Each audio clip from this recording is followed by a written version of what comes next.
Hey, what's good with y'all? How this Sunday going? Or how has this Sunday went?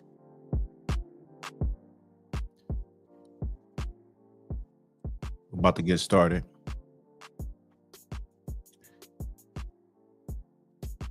Audio is right. Let me check the audio one more time.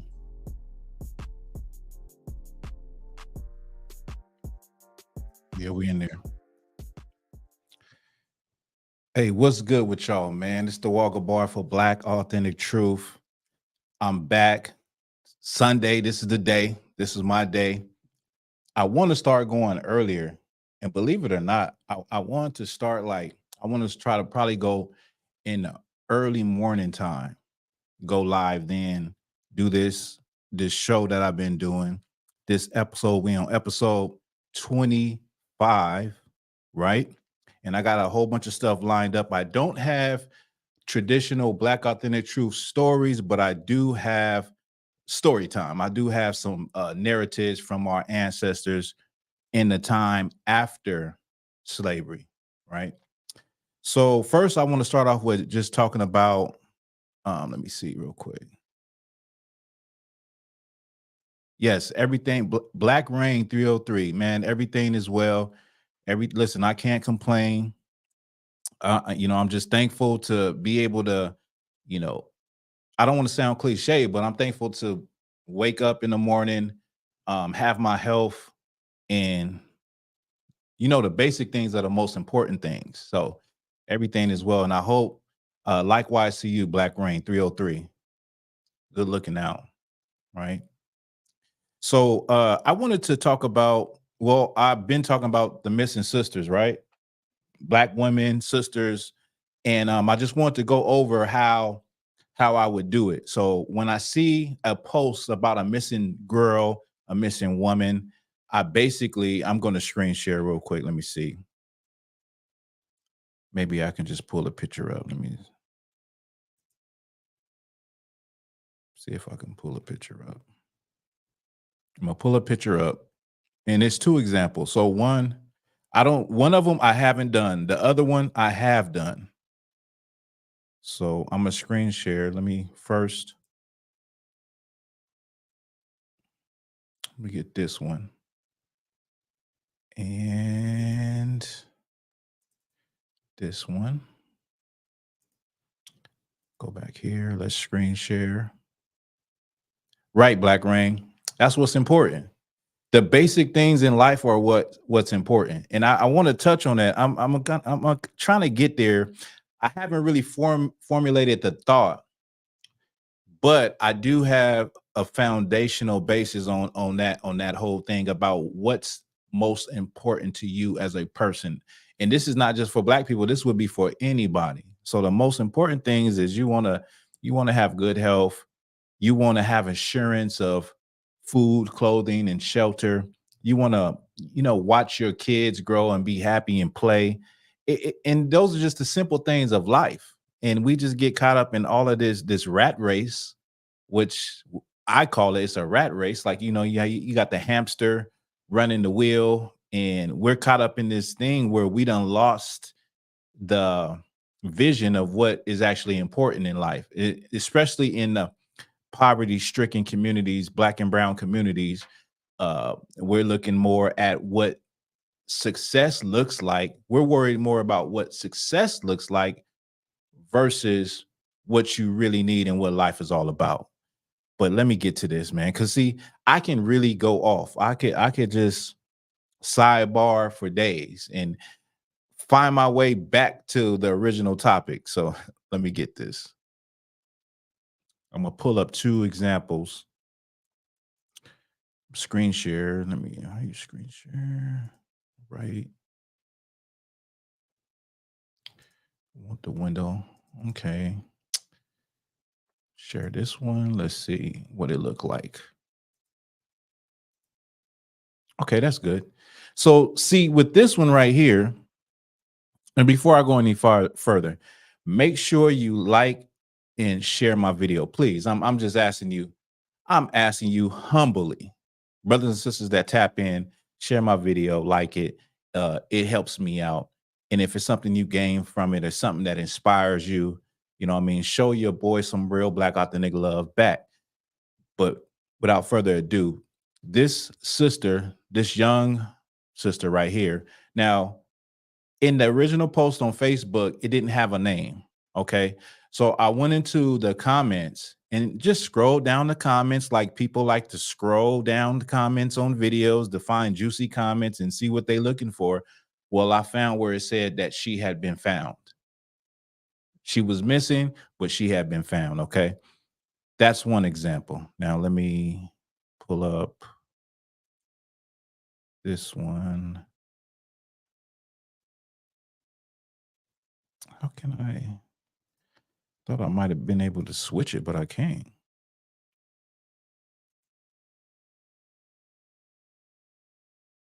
Hmm.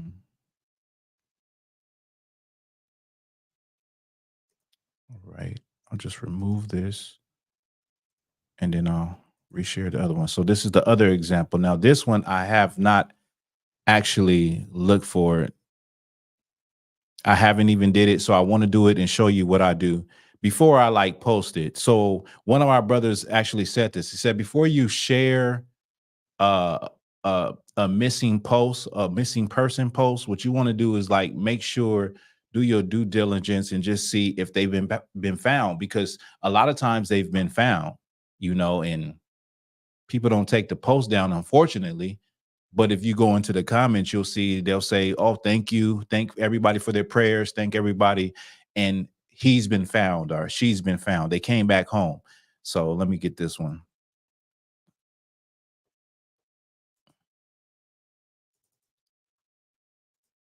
And now this is a sister named Anaya Smith. She's been missing since the 24th. Today's the 30th. Okay.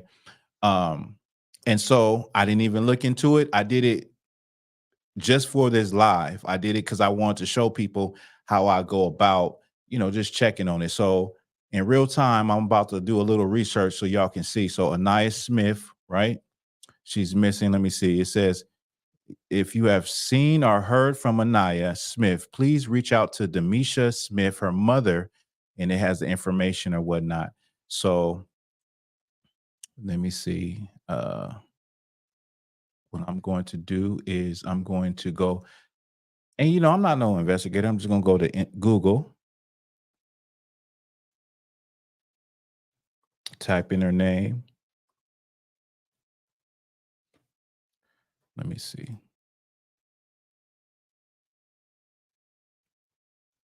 Okay, Anaya Smith. Well, wow. Okay, no, this is a. See, you would never even know. Now, I just went to Google, and there's a whole nother Anaya Smith, and this is dated November 8th, 2023. So sometimes it's kind of hard because there's people that are the same name. And this was a 14-year-old.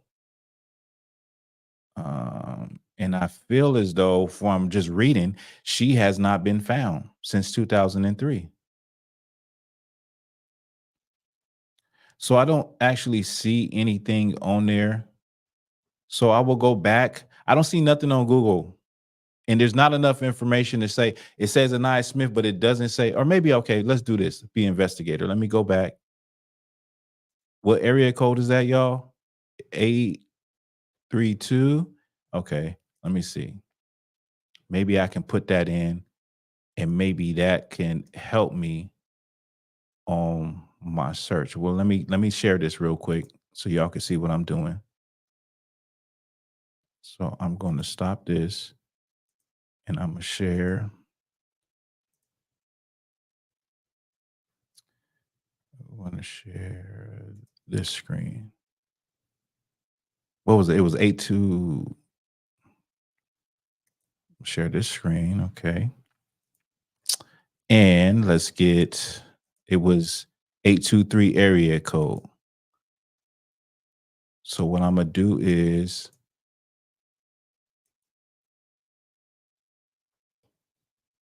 let's just, it says Anaya Smith has she been found?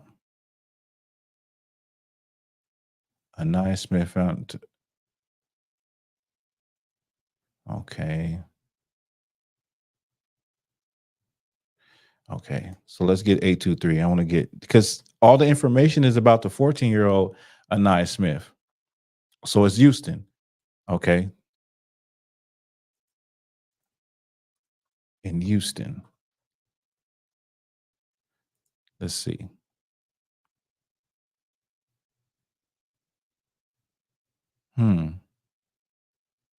So it was Anaya Smith missing in Atlanta for the 14-year-old since 2023, November 8th, 2023. And then you have this the Anaya Smith on this flyer, she looks a lot older, but she's been missing since the 24th. And today's the 30th, Houston. So I'm not really getting anything. Okay. Okay. And there's so many missing people, man. Y'all be surprised. Right now, I'm not really finding anything. Everything that is popping up is for the sister. Let me see. Facebook Hood News. Okay, this might be where I seen it at.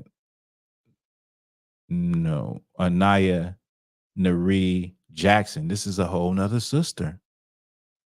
Y'all see how big this problem is with our people? And, I'll look into it again, but do y'all see how big this issue is? Like, it's so many sisters, brothers and sisters, just people that are missing without a trace. You know what I'm saying? So many of them. I was hoping that maybe I could show you how you can find out whether or not what's going on with the case. Is she still missing or has she been found? Because it's only actually been 6 days, but that's a little bit of what I would do when I'm looking at missing people, brothers and sisters. And I don't understand. I said it my last live, man. It seems crazy that I'm just seeing so many posts of missing Black people, from adults to children. And I'm like, is this happening to everybody, or is it just my algorithm on my social media? Is that the reason why I'm seeing this? Or is this, is this everybody? Is everybody seeing that? Maybe, listen, maybe y'all could tell me, do y'all see that on y'all stuff? Because I see it on mine. And so, because I was just seeing back to back to back, it's not like, and I'm not even in a missing persons group. I'm not in a missing persons group. I'm not following any missing person groups, where you will actually see that on your timeline. It was just crazy to me, and it's really just, for me, it's really just on Facebook. I'm not on Instagram like that all the time. And even on, like YouTube and stuff, I don't see posts like that. It's really just Facebook. And of course, the internet is a good tool to get the word out. But I'm just like, man, like, this is a little troubling. Y'all, like, I don't know why no one else is feeling like I'm feeling, like this is a little troubling. This is something we should be paying attention to, instead of paying attention into, the next rap beef, uh um the next person to get drafted. We should be paying attention to something that really matters and really affects us, because if it happens to you, you'll be doing the same thing. You'll be posting your daughter, your son, your loved one on social media and hoping somebody done seen them, hoping somebody is paying attention and say, hey, you know what? I think I have seen them. You know what I mean? And a lot of times, you know how we grew up, like I grew up this way. I grew up in a time where cell phones wasn't so prevalent. And I grew up in a time where I was a type of kid that was out and about. I was in the streets and I would be at my friend's house. And it might be a couple of days before somebody hear from me because I'm at my friend's house and, I'm going to school from his house and, we good, and you don't realize that we don't live in a different time. We don't live in the same time. We live in a different time. We live in a time where even though we have technology and communication is at its highest level, people are coming up missing at a very high level. So, I think I should continue to talk about this. What y'all think?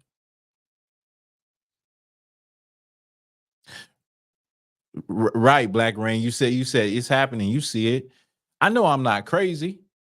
You say you see more people getting deleted on your feed. Yeah, man, I know I'm not crazy when I see this. And maybe that's just what it is. Like somebody got to notice it, somebody got to care, somebody got to give a damn. That goes back into what I was just talking about what life is all about, the basic necessities, and we missed the mark in our community, like coming from what we come from and how we think and we process things and how we're looking at the people who at one time had us enslaved, and we're trying to live life the way they live life, and it's not working for us. But we get caught up in the materialism. We think materialism is most important. We think having all the money, getting the bag is the most important thing.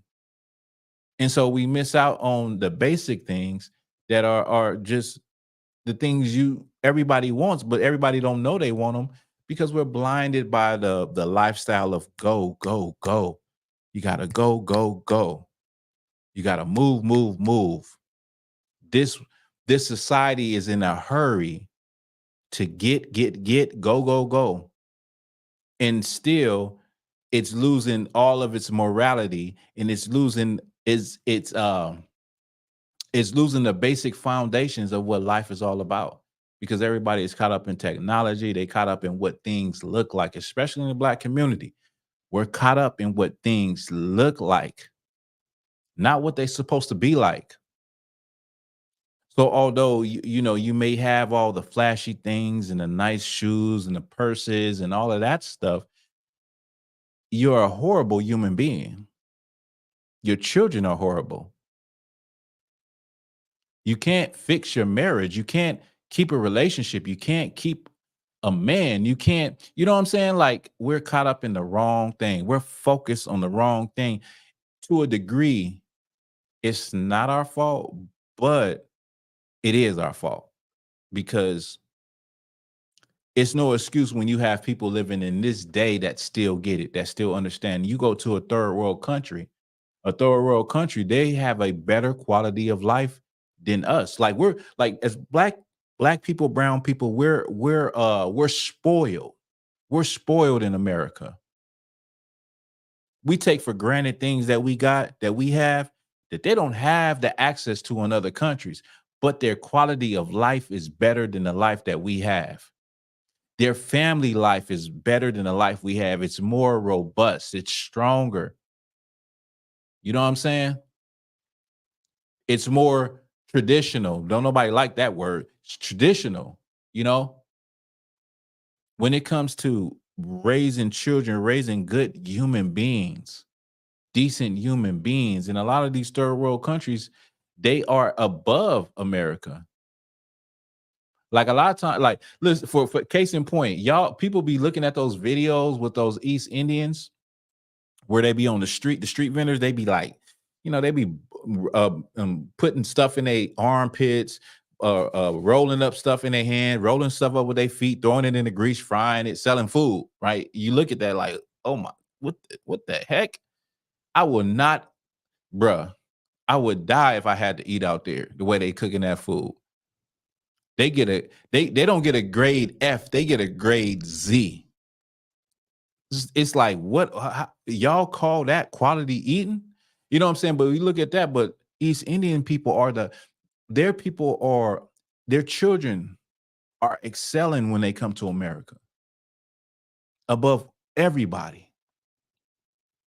You know what I'm saying? So the quality of life or the technology might not be there. Certain standards, American standards may not be there, but they know how to raise a child to excel and go to college when they 13, be in college already when they if they came to America. So we definitely missing the mark. And just to double back on that, like my brother Regalia, when he went to Dominican Republic, he went to Santo Domingo, and he was just telling me, like, the brothers, they cool, a lot of people walking around in flip-flops, tank tops, shorts. Um, it's very poor. Um, the electricity can go off anytime. You might be in the shower, electricity go off, lights go off. You know, you got to go get your food every day from the market, but the people are happy.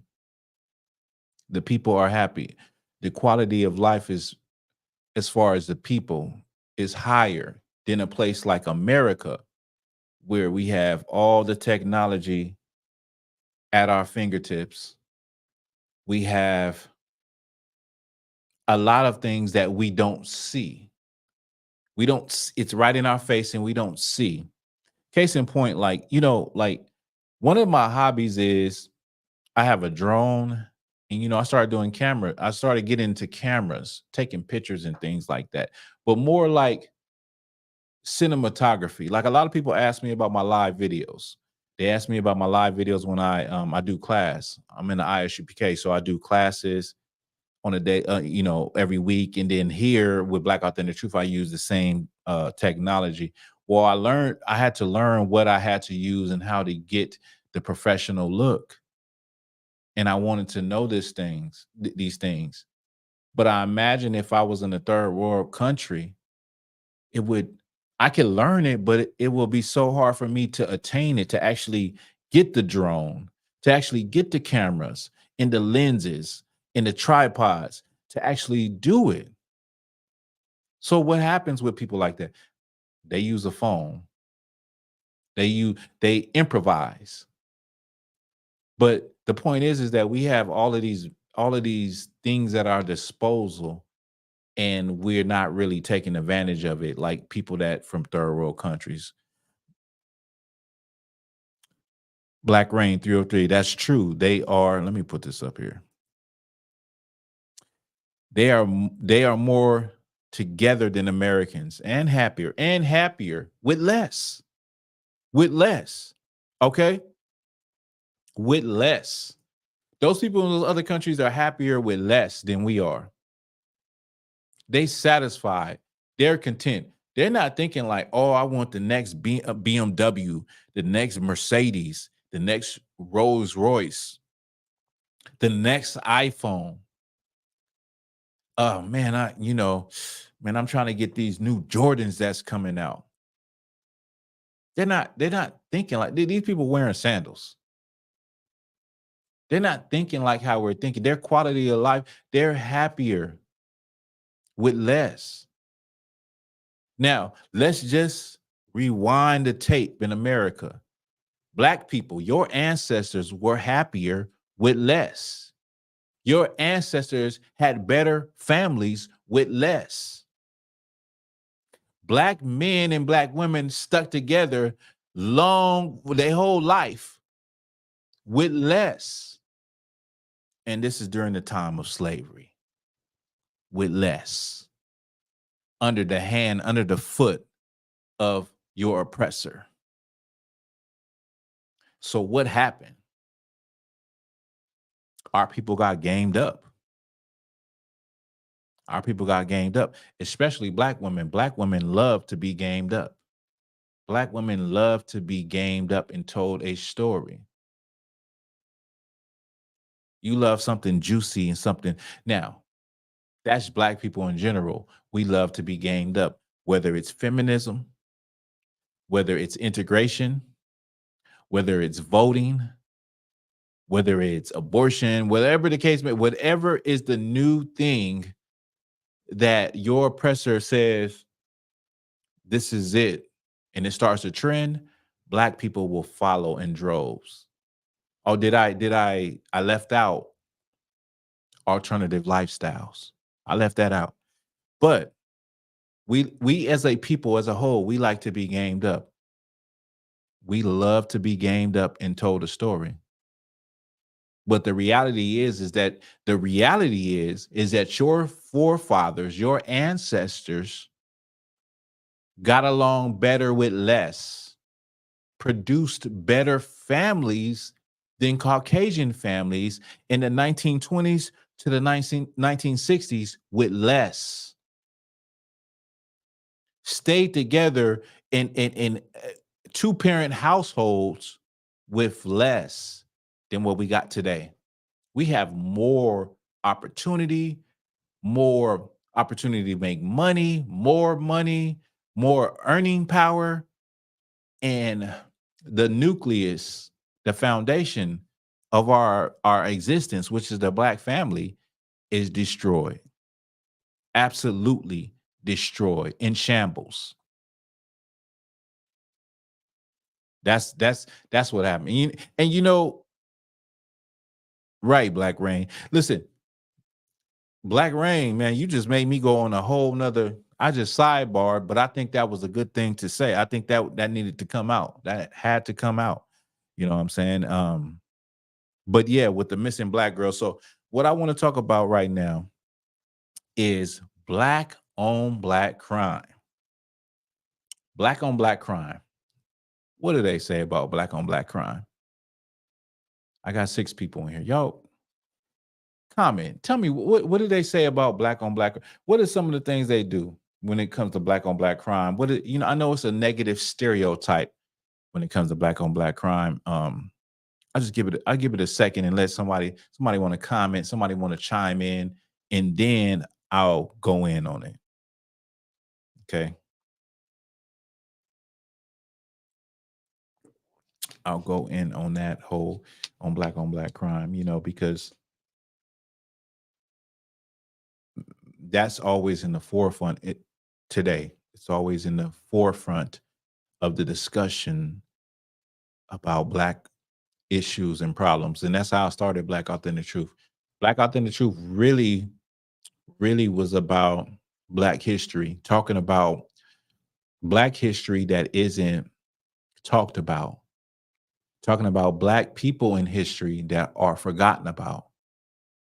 And it's no disrespect to the famous and the well-known pioneers of our history, like Martin Luther King, Harriet Tubman, who else? Frederick Douglass.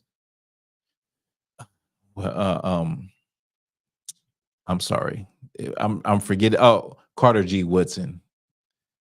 There's a lot of names, okay, but it's not a slight to the those pioneers that they recognize in Black History Month, because they do recognize the same people over and over again.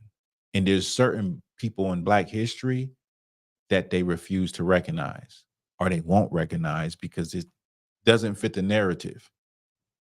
And so that's what Black Authentic Truth was about, is bringing out the stories about those Black people, those brothers and sisters that were pioneers. And maybe they were just a pioneer because they said, the hell with this, I'm going to fight back.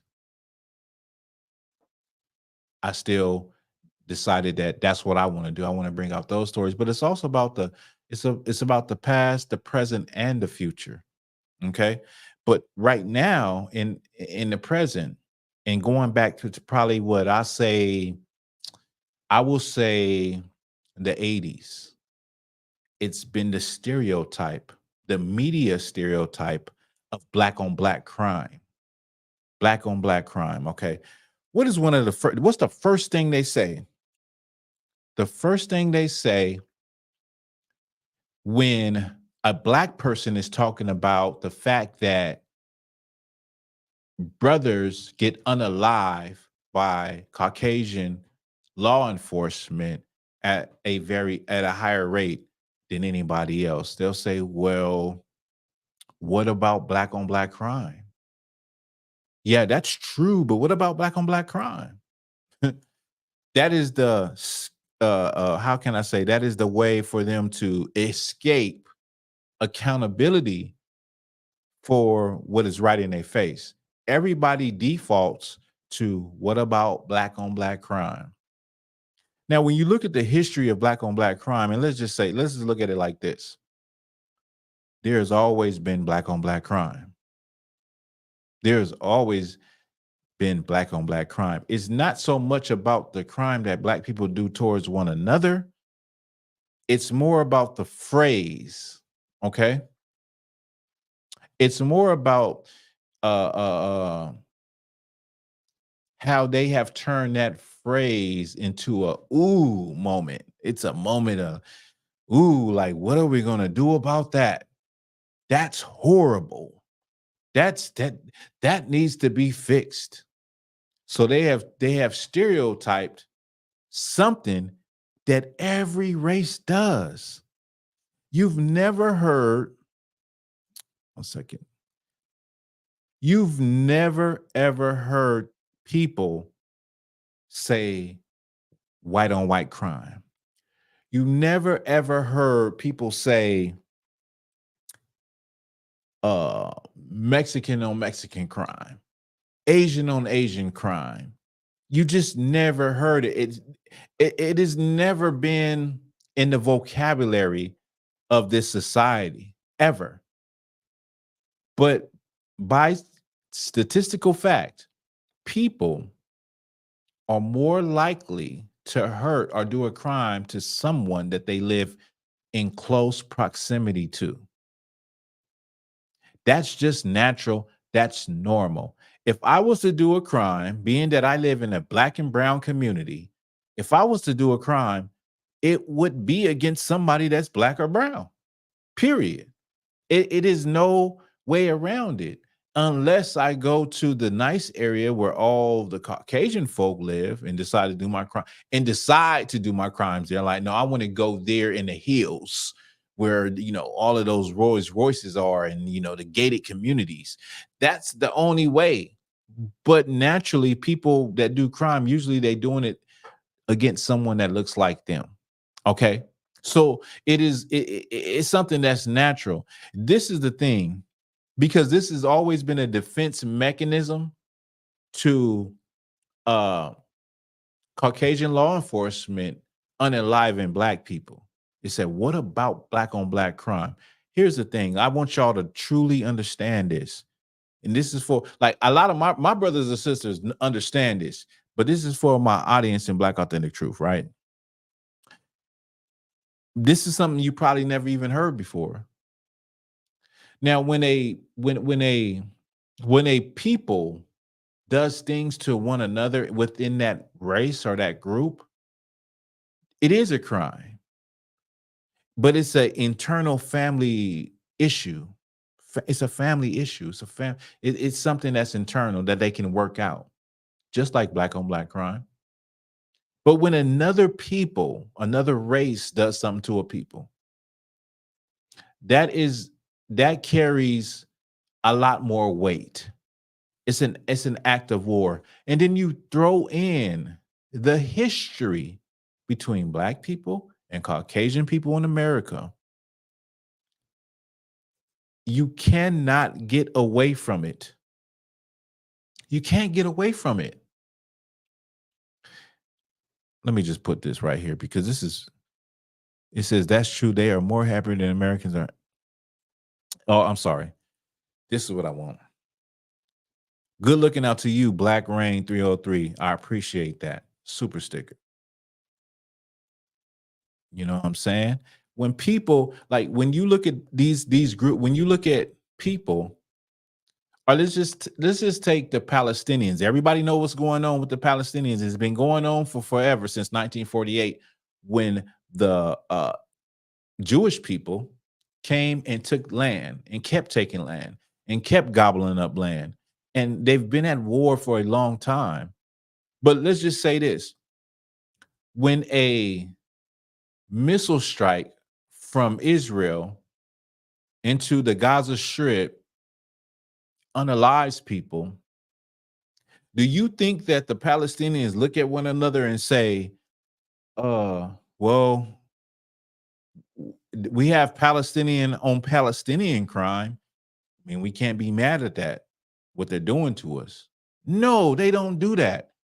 They feel very upset and they're hurt because it's like an act of war from another race to do something to another race. So going back to Black people and Caucasian people, it's like the history that we have, the racial prejudice, the bigotry, all of the things that we went to through Jim Crow, racial segregation. And I'm not saying that I'm for racial integration. I'm just saying, like, the things that our people went through are deep rooted in the psyche, in the DNA of our people. People ain't never forgot that.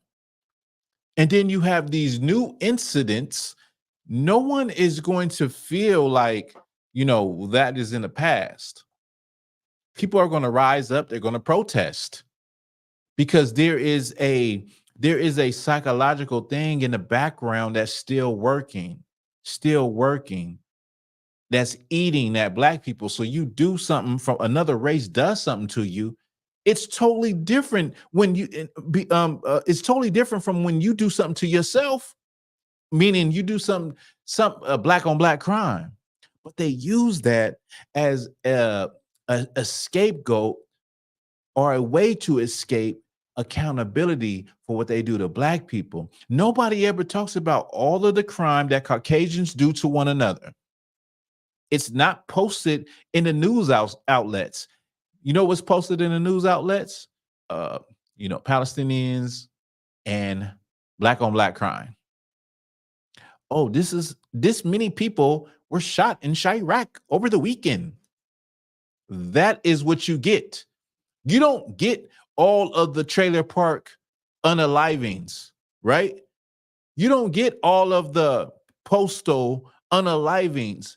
You don't get all of the mass unalivings. You don't get it. I just covered that story with the Caucasian foster parents that basically had put their Black foster children back into slavery, back into shadow slavery, had them work in the field, had them tilling the ground with the hoe, and then had them, just like our ancestors, go into the shed and sleep on the floor, sleep on the concrete floor. Our ancestors in the slave quarters, they slept on the floor. They slept on dirt floors in those shacks. Some of them probably had a wooden bed where they would lay some hay on the bed to soften it up, to get comfortable. But that's another point to all of this. The media plays a big part in our people's perception of our reality as far as Black on Black crime. Okay. So the next time somebody says, where they say, what about Black on Black crime? I hope that you have the fortitude and the ability to explain to them everybody does crime to one another. Black on Black crime is nothing new. It's nothing special. Black on Black crime is what every people, every race does to itself. It's just that in America, they report about it. In America, it's front page news. In America, it's a story. Okay. They don't want to see stories, all of the stories. And I'm sure we could all go research and we'll find hundreds of stories that just happened in the last 2 weeks of Caucasians unaliving Caucasians. But that's not going to get posted on mass media. The urban centers like Chicago are going to get posted on mass media. It's to keep what people don't understand is what you read goes into you and it frames how you think. Also, what you right, and probably worse to those children. Right, Black Rain. And so what you read goes into your mind and you start to have a perception.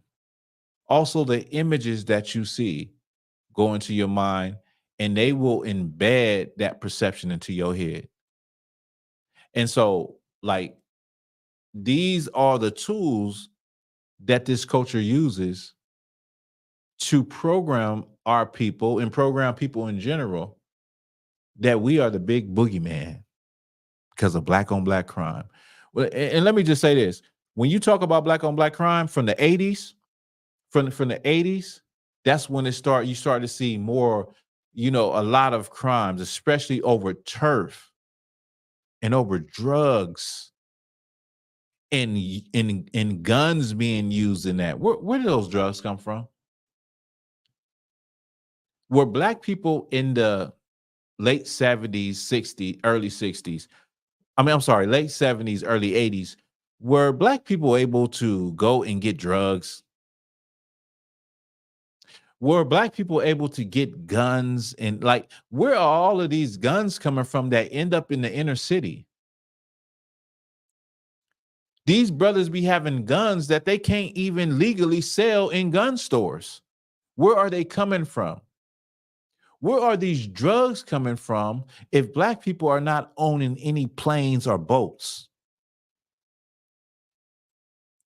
So you always have to rewind and go back to how these things started. Don't look at the end result. Go back and look at how these things started and who started them. Okay. So that's what I have to say about black on black crime. Everybody does the crime. Everybody does something to their own race. They just put a magnifying glass on black people. They put a magnifying glass on us. And because they do that, it makes people feel as though we are just natural born criminals and we just, this black on black crime. And you know something else about black on black crime? You want to know why it's such a phenomenon and it's such a shock when because of the reporting on black crime. You want to know why? It's because black people were the people who were oppressed by Caucasian people, enslaved by Caucasian people, treated with racial hatred, bigotry, and prejudice by Caucasian people. And so they sit back and say, well, damn, they're killing one another. How can they focus on killing one another when they have dealt with all of this racism and they're still trying to get civil rights and they're still trying to get, an equal footing in this society and they're hurting one another? It's a shocker. That's why it's so big and it's such a shocker to hear the word black on black crime, because these are the people that have been oppressed for 400 years. And now it's like these people are oppressed for 400 years. All that anger they have against each other, they should have it against us, but they don't. I'm going to drop that. Now, this is a video I want to play. Let me see. Let me get this video.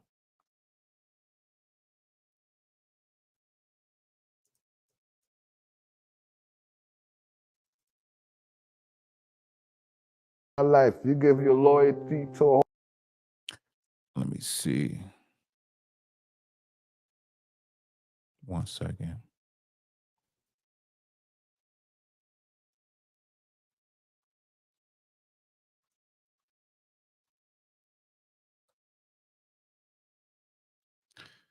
All right.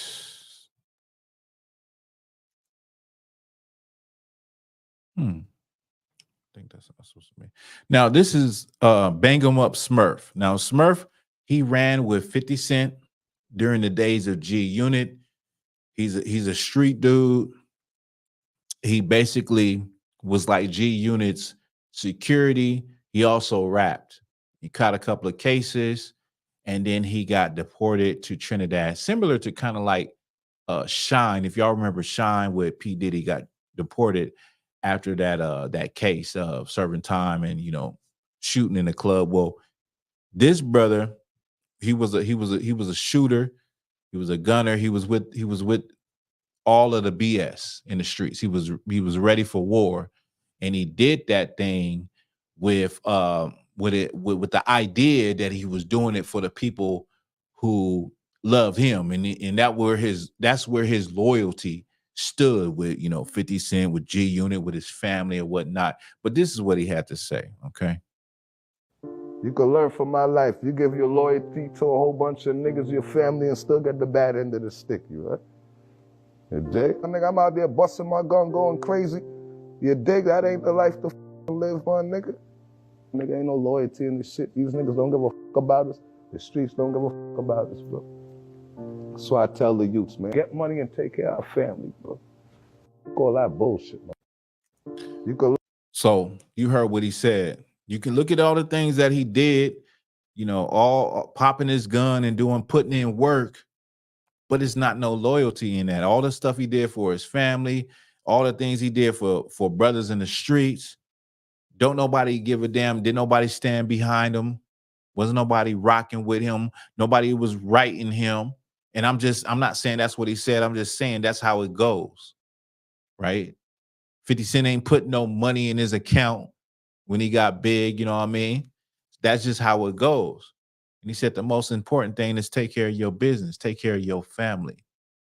It's unfortunate that our people, especially our brothers, have to learn that and go through all of the, get dragged through the mud and go through the system and all of that to realize, like, the most important thing is to be able to be there for your family. And I say that where even in this time, you have the young generation. You got the young generation, especially in that rap game, in the streets, whatever the case may be, that don't understand that. I didn't understand that. Brothers don't be understanding that everything that you doing for a hood and for the turf, that don't mean nothing when you get locked up, because everybody gonna forget about you. Everybody is going to it's like out of sight, out of mind. That's what it really is. Let's just keep it a buck. You're out of sight, you're out of mind. And then you look back and say, what was it really for? What was I really standing for? I don't got nothing to show for the things I was doing. I was selling all that dope, destroying families. I don't got no money to show for that. I don't have anything good that came out of that, right? Everybody that I thought was my friend, my road dog, my boy, was down with me. Nobody even wrote me a letter. Nobody even stood by my side. The only people that's down with me is my woman and my children that miss me. And it's unfortunate that we have to go through all of that and get older to realize none of that stuff in the streets means anything. You got these brothers now that's coming like Julio Fulio. You got all kind of people all kind of brothers in the industry that's pushing that same line. And at the end of the day, where will you end? You'll end up in an early grave, or you end up in somebody's prison. I seen a video, y'all, where I guess it was a brother that he was a shooter and he unalived someone. And I guess he was in there talking. And then he got confronted by one of the loved ones of the person that he unalived. And he was in a tight squeeze. The brother had him in the corner, took off on him, bigger than him, buffer than him, doing life. So he don't care. He won't get back for his loved ones. A lot of these young brothers, y'all out here busting these guns. It ain't no guns where you going. You go to jail, you go to the pen, it ain't no guns. It's grown men in there. I know, I've been in there. It's grown men in there that ain't playing. And word get around that you done did something to someone's loved one and they not going home, it's hands off. You know what I'm saying? And that's when reality hit. Like, what am I doing? Because a child can pull a trigger. A child can pull a trigger. You doing all of this stuff, and then you end up in a place where you really be a man, and no one ever taught you to be a man. You was out there busting your gun, like Smurf said. I was out there busting my gun, doing all this. There ain't no loyalty in the streets. Don't nobody care what you doing. People fear you because you got a gun. Yeah, you think you got some power. But wait till you get in that place where you ain't got nothing but your hands. We'll see how much power you think you got. And we'll see how much reflection you do when you start to think about the bad choices you made and how did I get here? How did I get here? I brought out that story the other day. That was like 2 weeks ago with the Juneteenth shooting in Round Rock, Texas. And it happened in broad daylight. Everybody was seeing everybody didn't see the shooting, but they seen the guys run away. Anyway, they caught the shooter. He was 17 years old, threw his life away. It was an altercation between two groups, something foolish, something stupid, and he threw his life away. And he took the lives of two sisters, two older Black women, beautiful Black women that was there to enjoy the festivities. But when he get up in there, I'm sure he realized, like, what did I do with my life? Can you think about 17 years old and you going into the institution and you just unalive two people?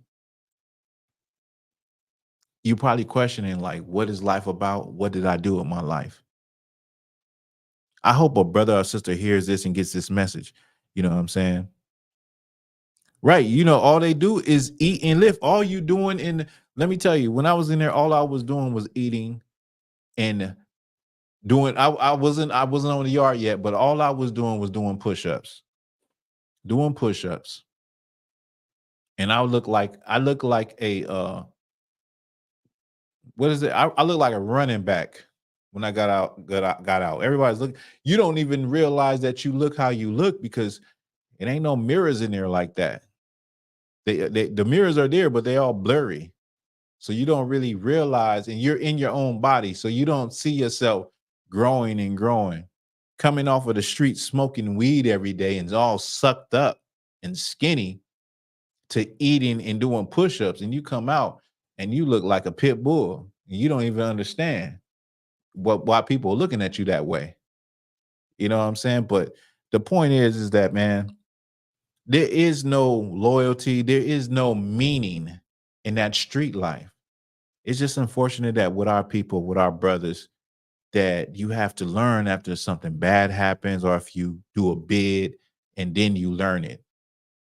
It's a painful thing having children or having people that really truly love you and you are not able to see them or be there to protect them. It's a painful thing. Like I got a boy that, you know, we came up together. His grandmother, she took care of him. We was kind of in the same position. Our grandparents took care of us. She was his everything, but he was locked up. She passed away when he was locked up. That's a painful thing. You understand? So I hope some brothers get a lesson out of that, out of what he's saying. You're doing all of this stuff for the streets, for the hood, for the turf. The turf don't care about you. They don't care. There is no morals in the streets. Kendrick Lamar just so-called brought the West together. You know, like about 2 days ago, there was a graduation party, swim party in Compton. And a brother that was catering to that party got unalived. Some dudes came through and unalived him. He never been in no trouble his whole life, built up a business catering food, cooking food as a cook, got unalived at a graduation party. This is after Kendrick Lamar brought the West, so-called brought the West together, unified the West. There is no unity in the streets, man. Ain't no unity in the streets. Y'all young brothers better wake up, man. And if you old, I don't know what to tell you. Maybe you just an old fool and you ain't gonna learn your lesson. I don't know. I don't wish bad on you, but I just don't know. You know what I'm saying? Right. Black Rain said my nephew went in average build. Now it looks like the Hawk with tattoos. Right. Hey, that's how it be. It really be like that. Brothers go in there and it's like, oh, this is what a healthy lifestyle, just eating 3 square meals a day does to you. Like you're ripping and running the streets, you're not eating. You eat whenever you eat. You're more focused on I'm trying to get loaded, I'm trying to have a drink, and you just don't have no weight, you know? And that's also coming to the truth. Like, you come into the truth, you'll gain weight, especially coming out the world. You start keeping the commandments of God, man. Start doing the right thing, start living right, start just, doing just decent stuff, living a decent life. You'll see a change overnight with how you look. I still get it today. People ain't seen me in years, and they see me, they're like, man, are you lifting weights? I'm like, nah, man, I'm just working, eating meals, just regular life. You get your real weight that you're supposed to have. So imagine those brothers locked up. They working out every day. Your mind is always on if a riot is going to pop off. You just want to be ready. You want to be stronger than anybody. You don't want to get caught slipping. You want to be able to defend yourself. So brothers is pumping iron. Brothers is doing all kind of push-ups, diamonds, all of that. You know what I mean? And getting nothing but starch. So your loved one's gonna come out looking amazing. Looking like they was, trying to do what's that bodybuilder, some bodybuilder competition. Yeah, so that's that with that. Let me drop this story. Now, this is a video, we about to get into. I thought it was relevant to bring out.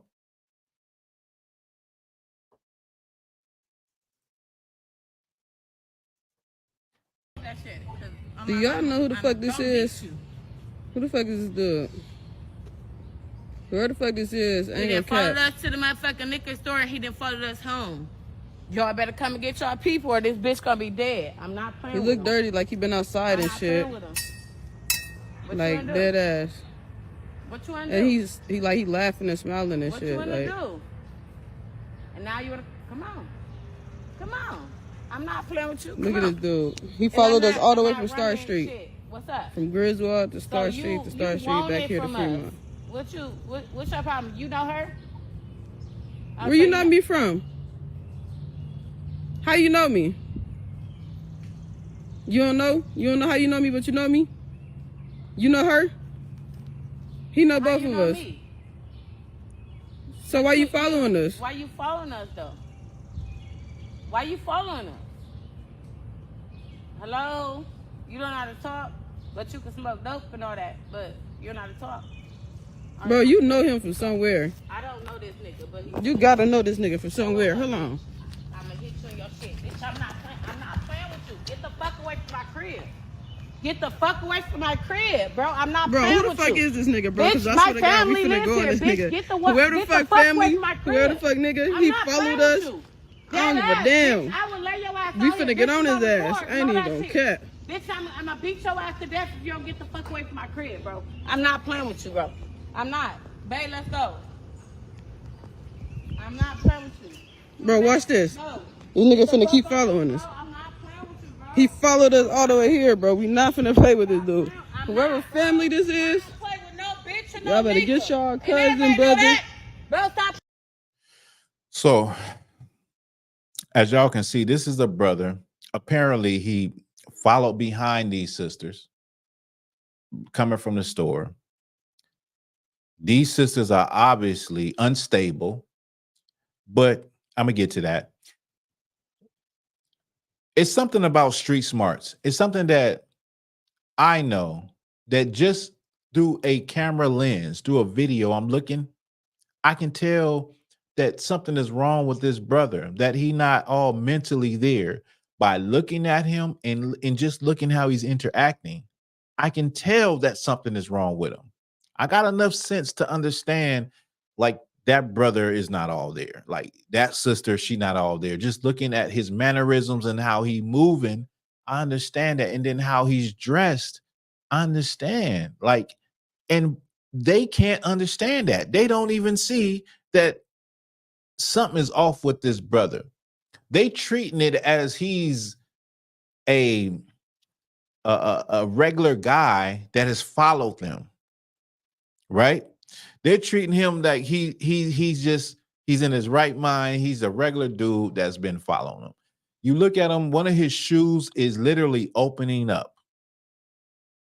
You look at his clothing, and so I say that to say is because I caught it right away. Like in the streets, I would understand like it's something wrong with him. Don't mind him. He ain't gonna do nothing. You know what I'm saying? But them being unstable and being alternative lifestyle, they can't see that.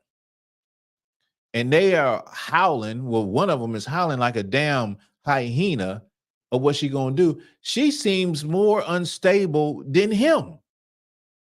She seems more crazier than him, right? Let me just I'm gonna play some more, right? Our women need to stop thinking they can get with men. The immigrants are not going to play that right. Kamaz let me see. The fact that they chose violence over than compassion for the brother is beyond me. Clearly, he looked young and out of his mind. Right. I do feel that our people need to have compassion. But then you have some of our people that are not capable of having compassion anyway. That's these women. They are unstable in their thinking anyway. And if you know what I know, you know what I'm saying. If you know, you know. You know what I'm saying? They're unstable anyway with just how they live, their lifestyle. And they're scared. They're scared when they don't need to be. What does that say? That means that you need a man. You need a logical thinking man that can come out and say, oh, ain't nothing wrong with that brother. He good. What you all worked up for? Let me play some more. Whoever the fuck, Uncle Son, Uncle Son, whoever the fuck. I finna play batter up. I ain't gonna cap. Bitch, I ain't there finna kill you. I'm just finna Nigga batter your following ass. us. Come on. Come on, I'm not playing with you. Come on. Back here recording. I'm finna battle your ass. Come on. Bitch, and I don't give a fuck. And you see he's steady walking back towards us, bro. Come back here. Come back over here, though. No. Come back over here. Come back over here. So you can show. Like, we in our yard. We where we live. Hey, come back up here. I'm finna. I'm not playing. I'm a battle this bitch. But this nigga literally just followed us. Now he walking away after all of that.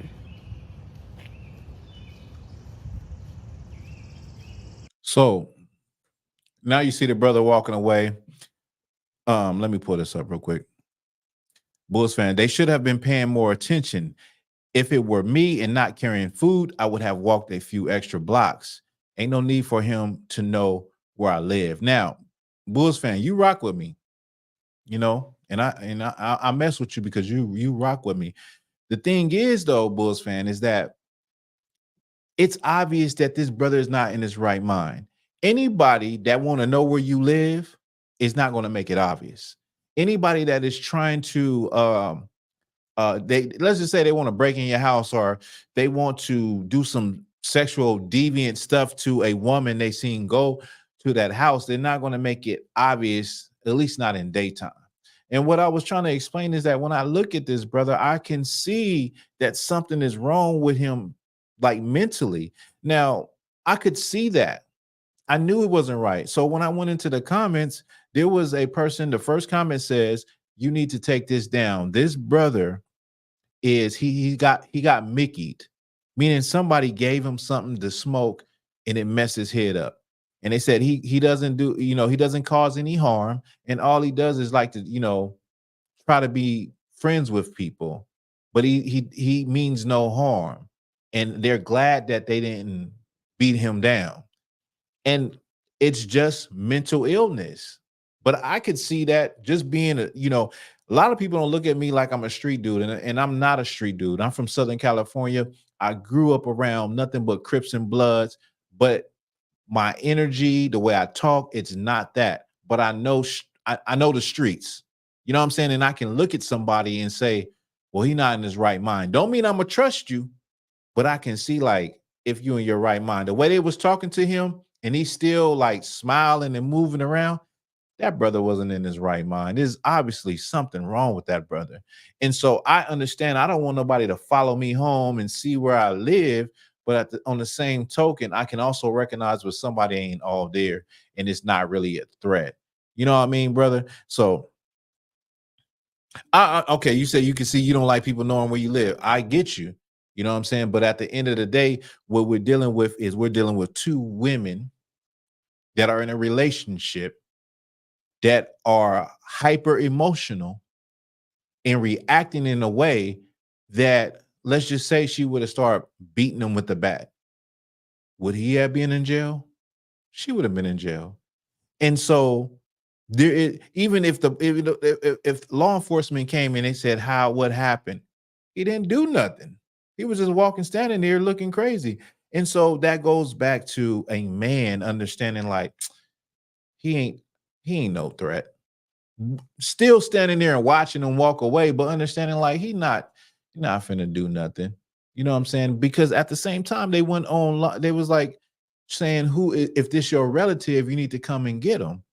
So now what? You're putting out this negative energy, like come and get your relative. What if the relatives of him are just like you and they come with that same energy? You know what I'm saying? So the point is that I look at it like we should have a little bit more wisdom when dealing with situations, understanding our people, and compassion. I understand I don't want nobody following me home, but a woman is a woman. And I said, well, it's two women. They're in a relationship.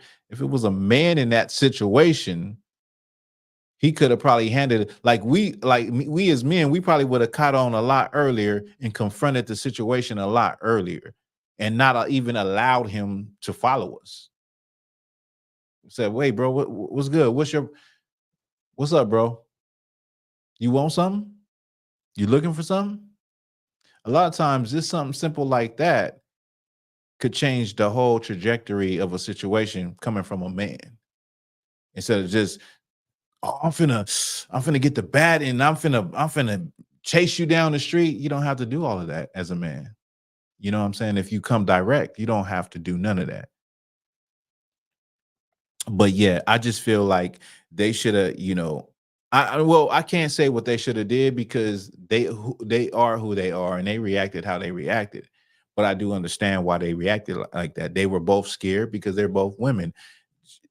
And the one that seems to be supposed to be the feminine one was the loudest one in the most unstable one. And I'll say that again. It seems like he or she, not him, should be checked. They should be checking out them. Like, what's wrong with you? Y'all was a little too extra with this. It was not even that serious. And to, act like there's a lot more things we could be worried about. There's some real dangers. There's some real predators, and there's some real people snatching black women off the street. But that brother ain't one. And anybody with a little bit of common sense would have recognized that, So let me go to this next story. Yeah, even tweaking. You're right, Bulls fan. I would have looked at it like he's tweaking. Like, yeah, like if a dude, yeah, he's not gonna go for that. Because I'm going to say this. I'm sure that there have been people that have taken advantage of that boy. And I'm sure there have been men, because you know how brothers in the streets can be, that have punked the hell out of him just seeing the disadvantage that he has. That's just normal human nature for people to take advantage of somebody that you can tell they have a mental incapacity to cope or to think. And so the tough guys would have definitely took advantage of him. And so a man definitely, if a man was present, definitely it would have changed the whole situation. Right? I want to talk about this. This is something this is not a new story. This is something that slipped my mind. I remembered it, but I thought that I had talked about it, but I didn't. And I just wanted to talk about it. Okay. This is Ebony K. Williams. Now, Ebony K. Williams is a judge and lawyer, celebrity judge and lawyer, on the show. That was some months ago. She had a viral video with Ayanna Vanzant. And in that video, she said that Miss Vanzant asked her, would you date a bus driver? And she said, if he owns the bus company, yeah, I will date a bus driver. She's like on that modern women stuff, that crap. So she said she would not date a bus driver, but she would date a man that owned the bus company, right? Then some months later, she announced that she was pregnant. But she's pregnant by in vitro fertilization, though. Yeah, you heard me right. She's pregnant by in vitro fertilization. This is the same woman that said, I wouldn't date a bus driver, but if he owned the bus company, I would date him. Like he has to own the bus company in order for her to date him. So this is the reasoning I see. The reasoning that I saw was that a bus driver isn't good enough, but you'll go to a sperm bank to become a single mother.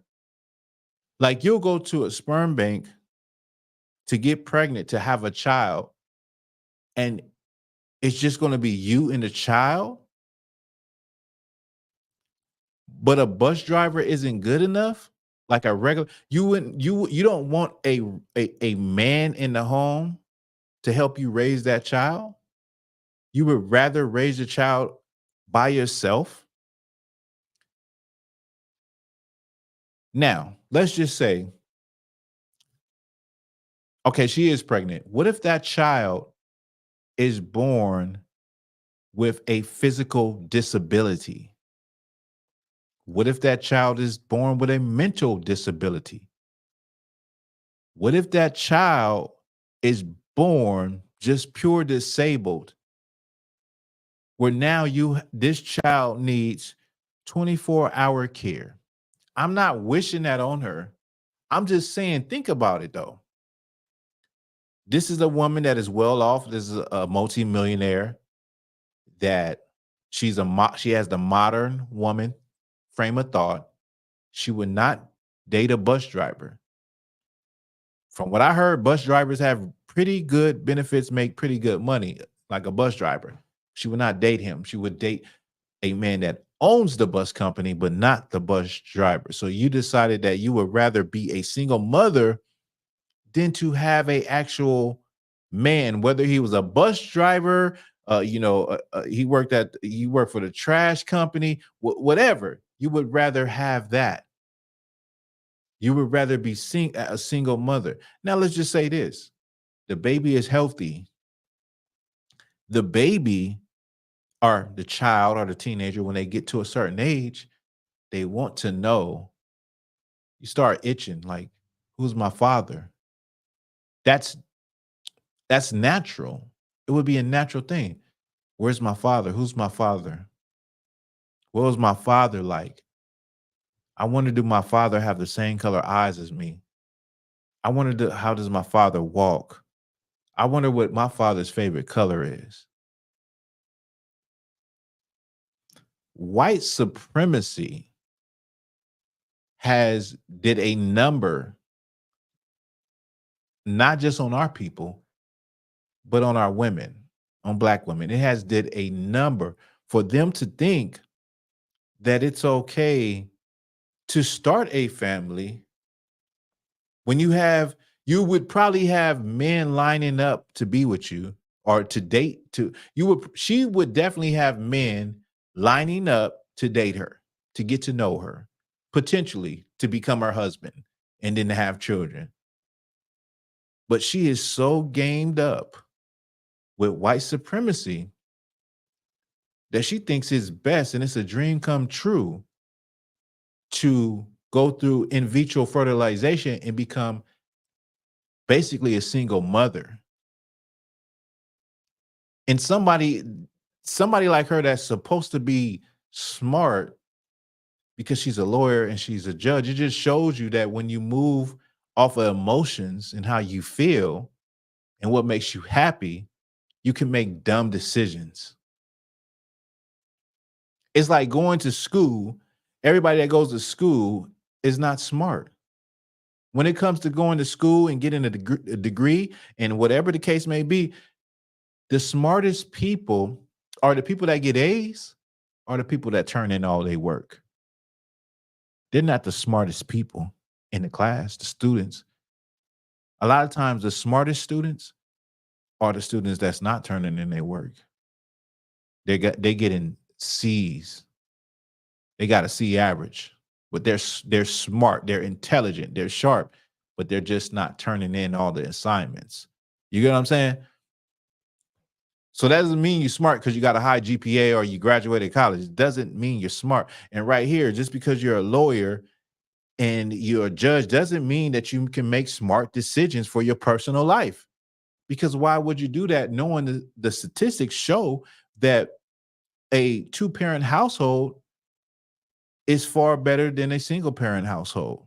And even a household where the father is a single parent is basically equal to having two parents in the household. The outcome of the children don't end up in prison. The children don't end up dropping out of high school, but they do at higher rates with the single mother. But I'm just like, she's supposed to be a smart woman. She's a millionaire, so she has to be smart, right? That's not the case. Let me go right here to the comments. It says, Bulls 25 says, he says she would more likely end up a single mother anyway. Why drag some poor dude into it? You right. So I guess she know which specimen came from a man that has money, right? Black Rain, he says, Isaiah 4:1 coming soon. Oh, you right about that. You right about that. Y'all know what Isaiah 4:1 is. It's talking about a lot of women wanting one man.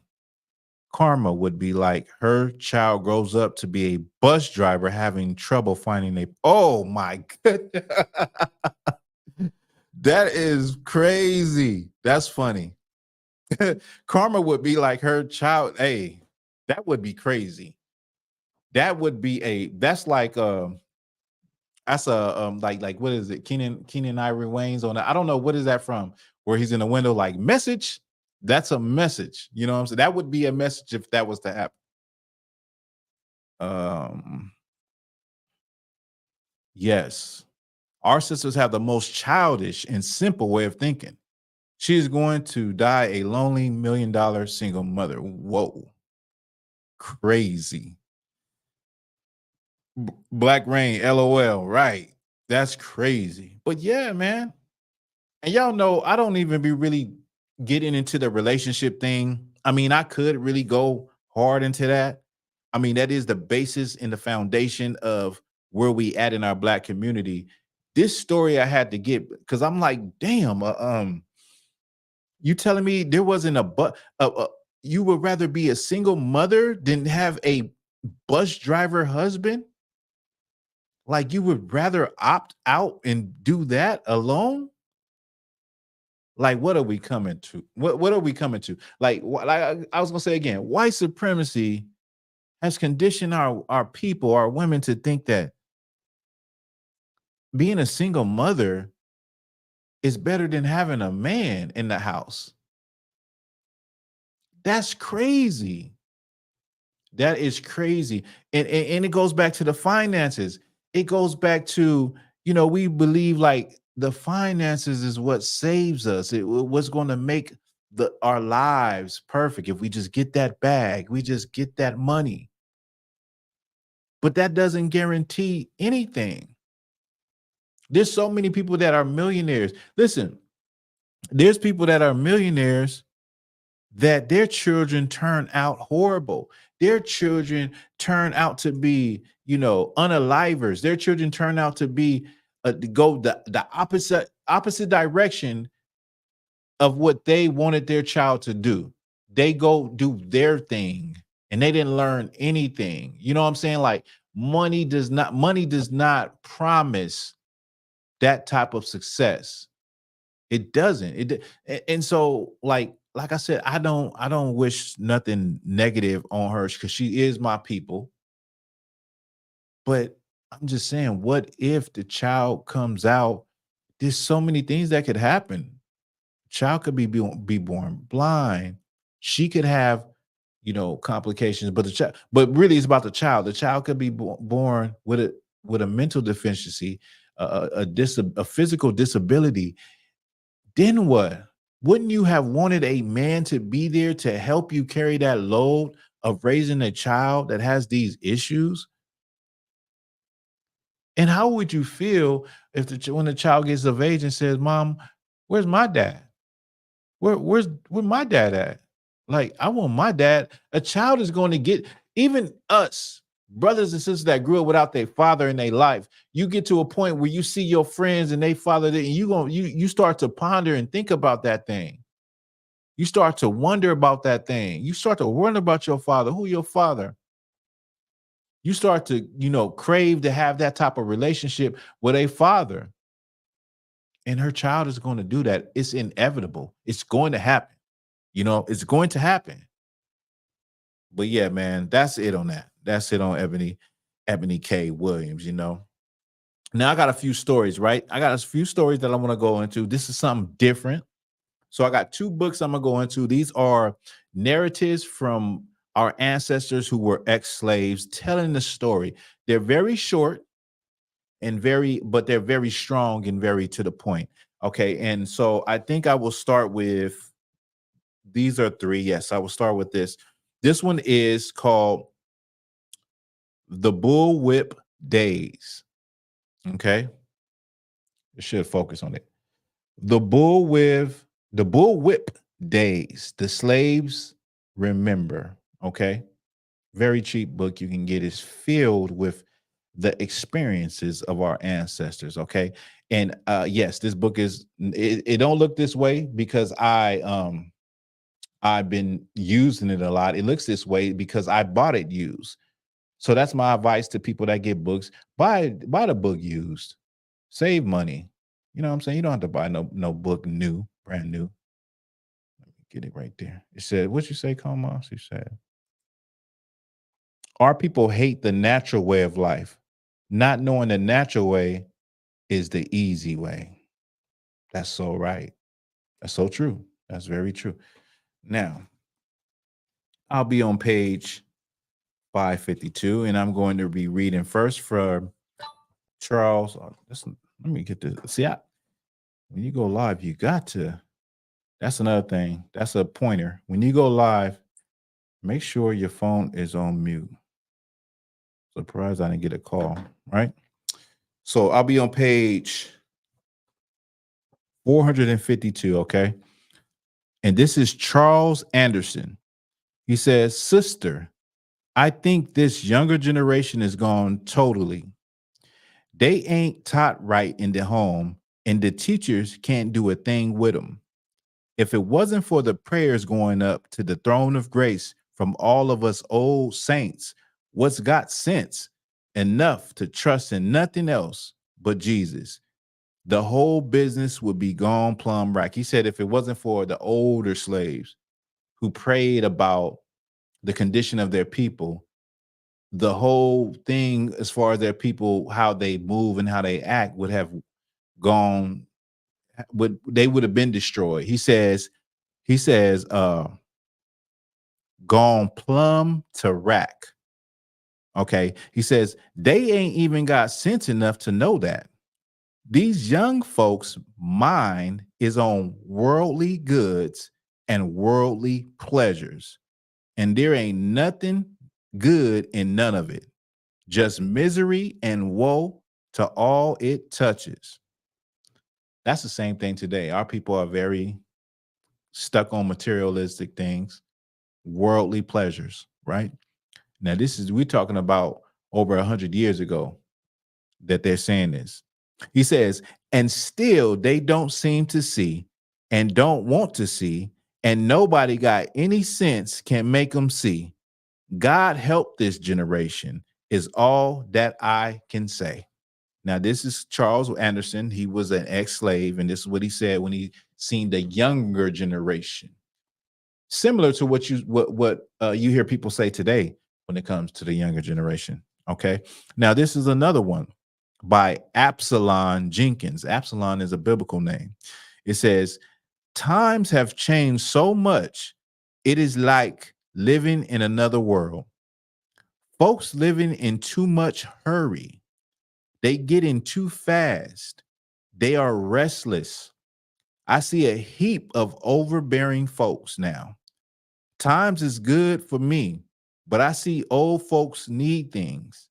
I see young folks wasteful, both black and white. White folks setting the pace for us colored folks. It's mighty fast and mighty hard. Now, this brother, he's seen that as times was changing very fast, and we're talking about the industrial age and the age of machinery and plants and manufacturing things. He saw that the time was moving fast, and that this pace was set by Caucasian folks, and that we was trying to follow it, but it was very hard to keep up. And that just goes into what you see today. A lot of the problems that we have and the anger and the issues we have within black people, men versus women and all that, it's because we're just trying to keep up in this society. And so in keeping up and trying to keep up, we're looking at one another like what we should have and what we don't have.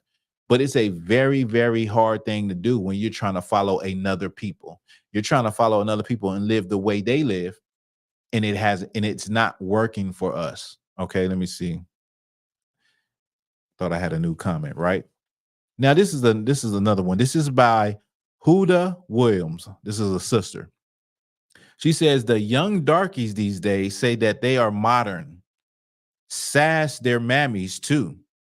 When I was raising up, the children minded their folks. My mammy was the boss, and she whipped me for something when I was 27 years old. It says the girls nowadays strip their shoulders and bare their legs so they can catch a man. That's the wrong way to live. I'm glad I'm a Christian. It makes your heart soft and kind, makes you do things. It's the sacrificing of personal pleasure and time that please the Lord. Now, this is sister said she's noticed how in her day, sisters were starting to say that they were modern. They started to be more naked, show their shoulders and show their legs. What y'all got to understand is we come from a very modest people.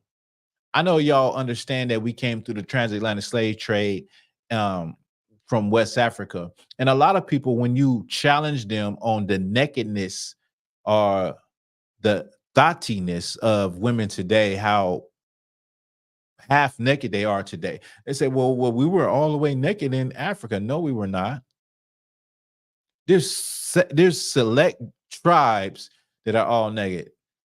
It's a lot of people in Africa that are very covered and decent. So y'all can miss me with that crap. But the point is that this sister started to see how our people used to say, okay, we're modern now. We're in modern times, and start to get with the times. Like the other brother said, white folks are the ones that created the race, and we're trying to keep up. And so whatever they implement and they do, we're going to try to do it too. And y'all will see this has happened since the time we've been here, that something that is now trending, that is kind of iffy, becomes normalized, and then you'll see black people start to do it. Black people will start to do it. Black people will feel some type of way about it, but eventually they will start to do it. That is true for everything. So that's the bullwhip days, and there's hundreds of stories in here, but I'm gonna get to this other one so that we can move on. All right, get to this other one. Now, this, so far in my reading, I haven't cross-referenced any stories that are in both books, okay? So this is Lay My Burden Down, a folk history of slavery. And this is what the front of the book looks like. Lay My Burden Down. Okay. That's the book. Okay. So I will be reading this story, and I just want to just preface this by this story always hits me. It's so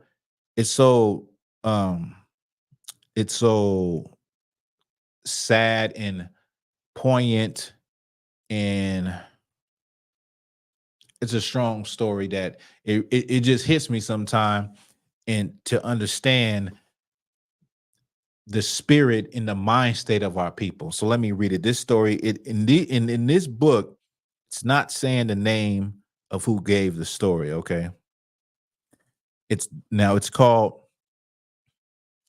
If I Were You and You Were Me, okay? And I'm gonna try not to cry, okay? It says, this is a sister. She says, to whip me, she put my head between two fence rails, and she taken the cowhide whip and beat me until I couldn't sit down for a week. Sometimes she tied our hands around a tree and tied our neck to the tree with our face to the tree. And they would get behind us with that cowhide and whip with a piece of lead tied to the end.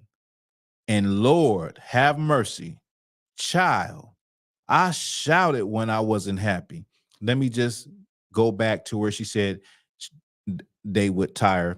And when I reread this, I want you to envision it. Y'all know the scene from Django where the girl was tied to the tree and he came and he basically saved her. She was about to get whipped, right? And he took revenge on his oppressors, the overseers.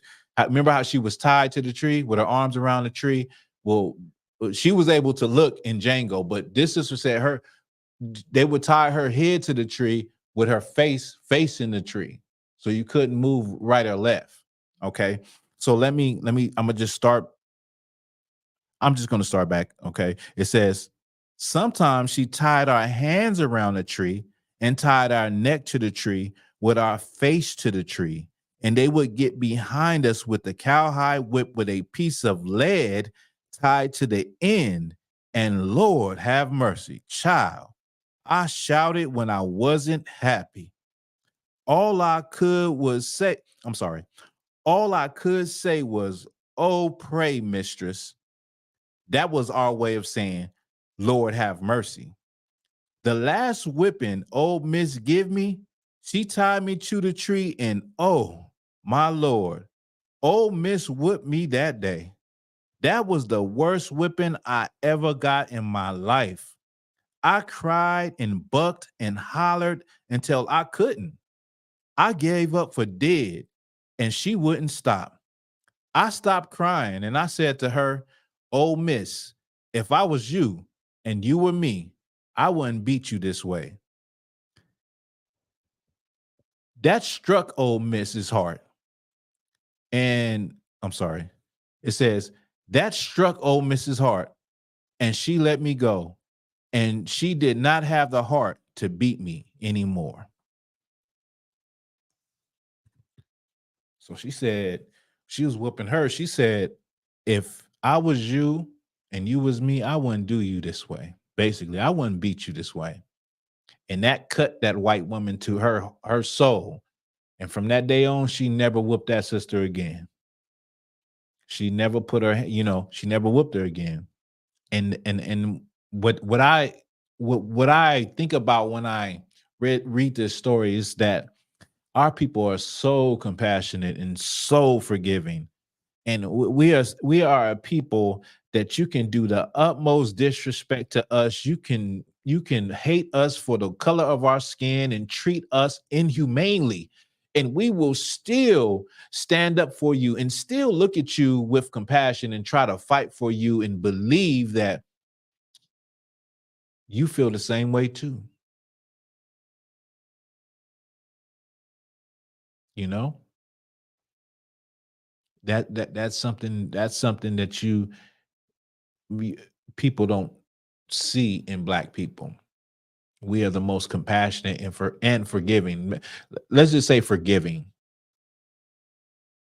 Very forgiving. No other people would forgive some of the things that have happened to us and chalk it up. Like we have chalked it up to the game for so long and for so many things.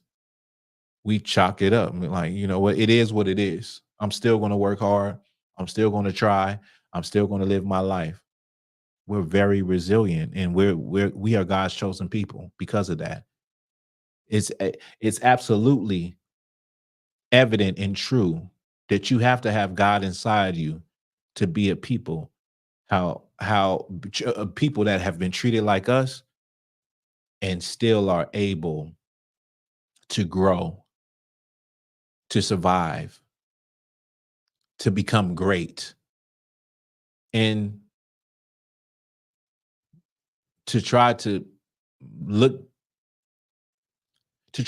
past what happened to us in our history and keep it pushing, you know. So with that was heavy, that was heavy. I agree, it was heavy. Now I got something that's light, you know what I'm saying? Before, I got two more stories, but I got something that's light that I think it'll make somebody laugh. It make me laugh every time I watch it. It's funny as hell. Right? And this is something different. It's something I haven't done.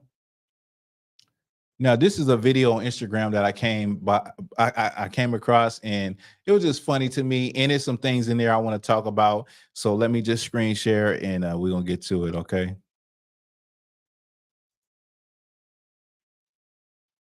All right. Where we at?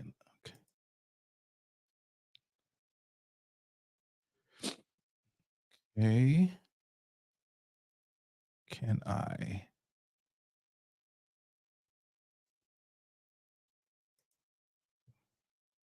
Bruh. We fix this. No, this is what I want. Okay, this is what I want right here. It's funny as hell. And I'm going to blow it up. How can I blow it up? Am I in the right one?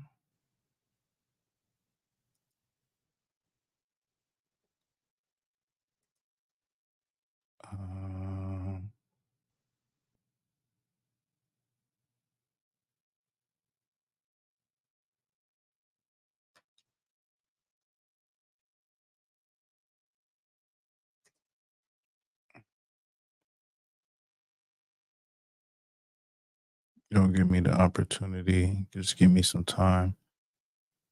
Oh, here it is. So fucking upset right now.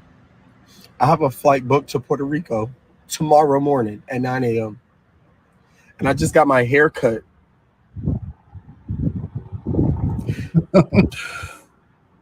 I look like a fucking Martian. Why did he push my fucking hairline so far back? My hairline was right here when I went in there. And now my shit is back here. Yes, sir. I am so fucking embarrassed. This shit got me so upset. I don't know what to do. I called myself saving money. I'm here in Charlotte, North Carolina, and you guys by far have the worst barbers I have ever seen. I am so fucking upset right now. I have a flight booked to Puerto Rico tomorrow morning at 9 a.m. Hey, Black Rain. I just got my hair cut. It's funny as hell. I look like a fucking Martian. Why did he push my fucking hairline so far back? My hairline was Hey, this right is the here second part. Hold when on. I went in there, Hold on. and now my shit is back here. I am so fucking hurt. This barber just pushed my fucking hairline back from here to China. My shit stretched the fuck back. It's pulled. Nigga, I'm over here looking like Stevie Wonder in this bitch. I don't know what's going on. I'm not having dreams right now. I'm having movies. This shit is bad. I have a flight booked to Puerto Rico in less than 12 hours, and I'm gonna go there looking like a fucking potato head. This is crazy. I am so fucking hurt. This barber just pushed my fucking hairline back. Hold on. Hold on. Let me just, man.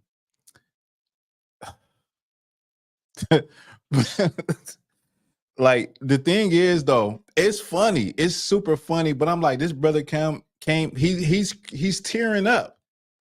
He's tearing up. He's going to Puerto Rico, and he's got this line. He's got this space, right? I'm gonna play the video again.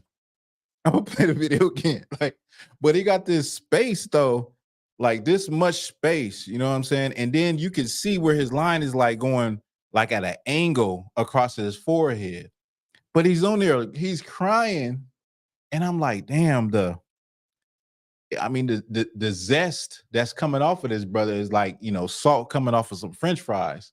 But I don't know if he's a real comedian or if he wait, hold on. Let me see. Let me, Bulls fan. What is that? Oh, Bulls fan. I'm a chick and I ain't never. Okay, Bulls fan. The whole time I thought you was a brother though. Dang, but listen, that's what's up, Bulls fan. He says, I'm a chick and I ain't never cried over my hair, even after I jacked it up the first time. My brother showed me how to. Hey, I felt like I needed to do this because I feel like, I just feel like, sometimes stuff be, I was finna cuss, stuff be so serious, this stuff I'll be bringing out. And I'm like, this is funny. This is something I was dying looking at. And Bulls fan said the sun will tan it. It ain't that serious. Right, like, but look, growing up though, you had those brothers that had that space. They have braids, and I ain't had braids like for a long time. I have braids since probably like 8 years, for 8 years of my life, the last 8 years.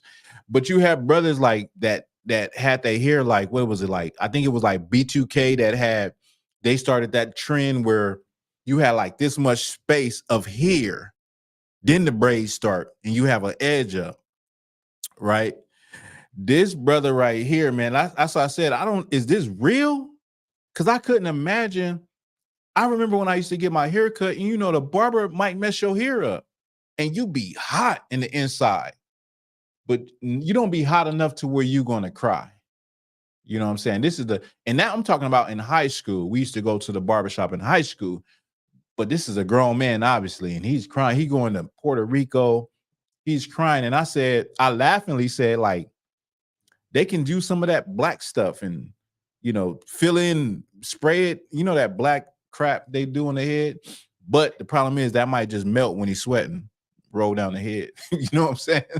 But yeah, I just seen this, and it's so funny because it's funny to me because he's a grown man in tears.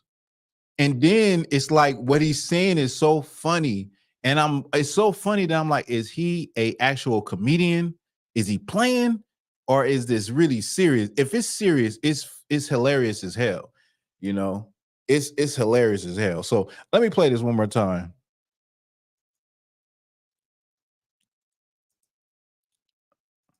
Here.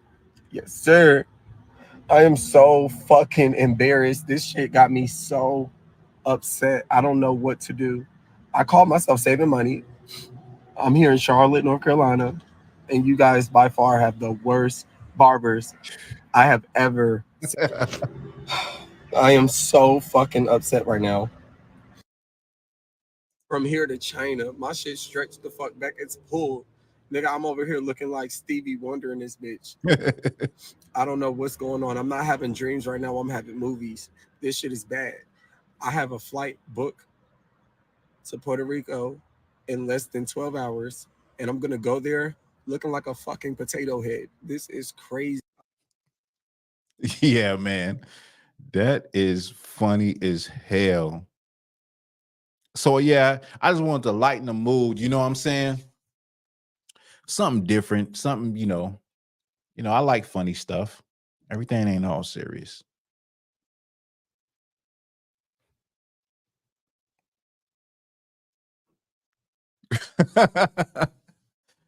the Count Chocula Widow's Peak and a peanut forehead is ain't that serious, right? It ain't that serious. Like, I look at it like this: put a hat on. I mean, there's other things you can do as a man. If you don't like your haircut, you don't want to show your head, you having a bad hair day, put a hat on. Put a bucket hat. Bucket hat will work. A fitted cap will work. A snapback, that'll work. A beanie will work. Maybe not a beanie, you're going to Puerto Rico, but the other ones, that will work. You know what I'm saying? Get you through. Or you could just do that stuff they do at the barbershop where they paint your hairline on. Right. So I thought that was hilarious. I thought it was funny. Let me see. So yeah, now this is the last story I'm gonna go over, y'all. I've been live for 1 hour and 48 minutes. I wanted to go live longer, get some people in here. It seems like everybody looks at my live. More people look at my live once it's done. Like, that's what it looks like with the analytics. And another thing, when it comes to my live videos, they always get flagged. They get flagged for they're not suitable, which I understand. I'm not talking about nothing. I'm not a brother that's acting crazy or doing something weird or, dressing up as a woman or I'm not in those lanes. So of course, my stuff is going to get flagged when you're talking about stuff that don't nobody really want to hear about, but it is the truth. And so with the live, I said I would want to go longer to see if more people would get in, but usually more people watch these live videos once it's over. So, 3, 4, 5 hours from now, people will be viewing it. But yes, so I wanted to talk about Bronny James. That was a big deal. That's been a big deal since LeBron James' son, Bronny James, he basically was drafted to the Lakers. Now, this has been something that has been in the works. LeBron James talked about this about 3 years ago, that he wants to, his goal is to one day play with his son in the NBA, in the greatest league in the world. And so that happened recently. Bronny James, his son, his firstborn son, was drafted 55th by the Lakers, the 55th draft pick by the Lakers. And a lot of people was upset about it. And then, it came out with this word that I had never heard before was getting thrown around. The word is nepotism. Okay. And I'm gonna pull it up for y'all real quick. Let me drop this, brother.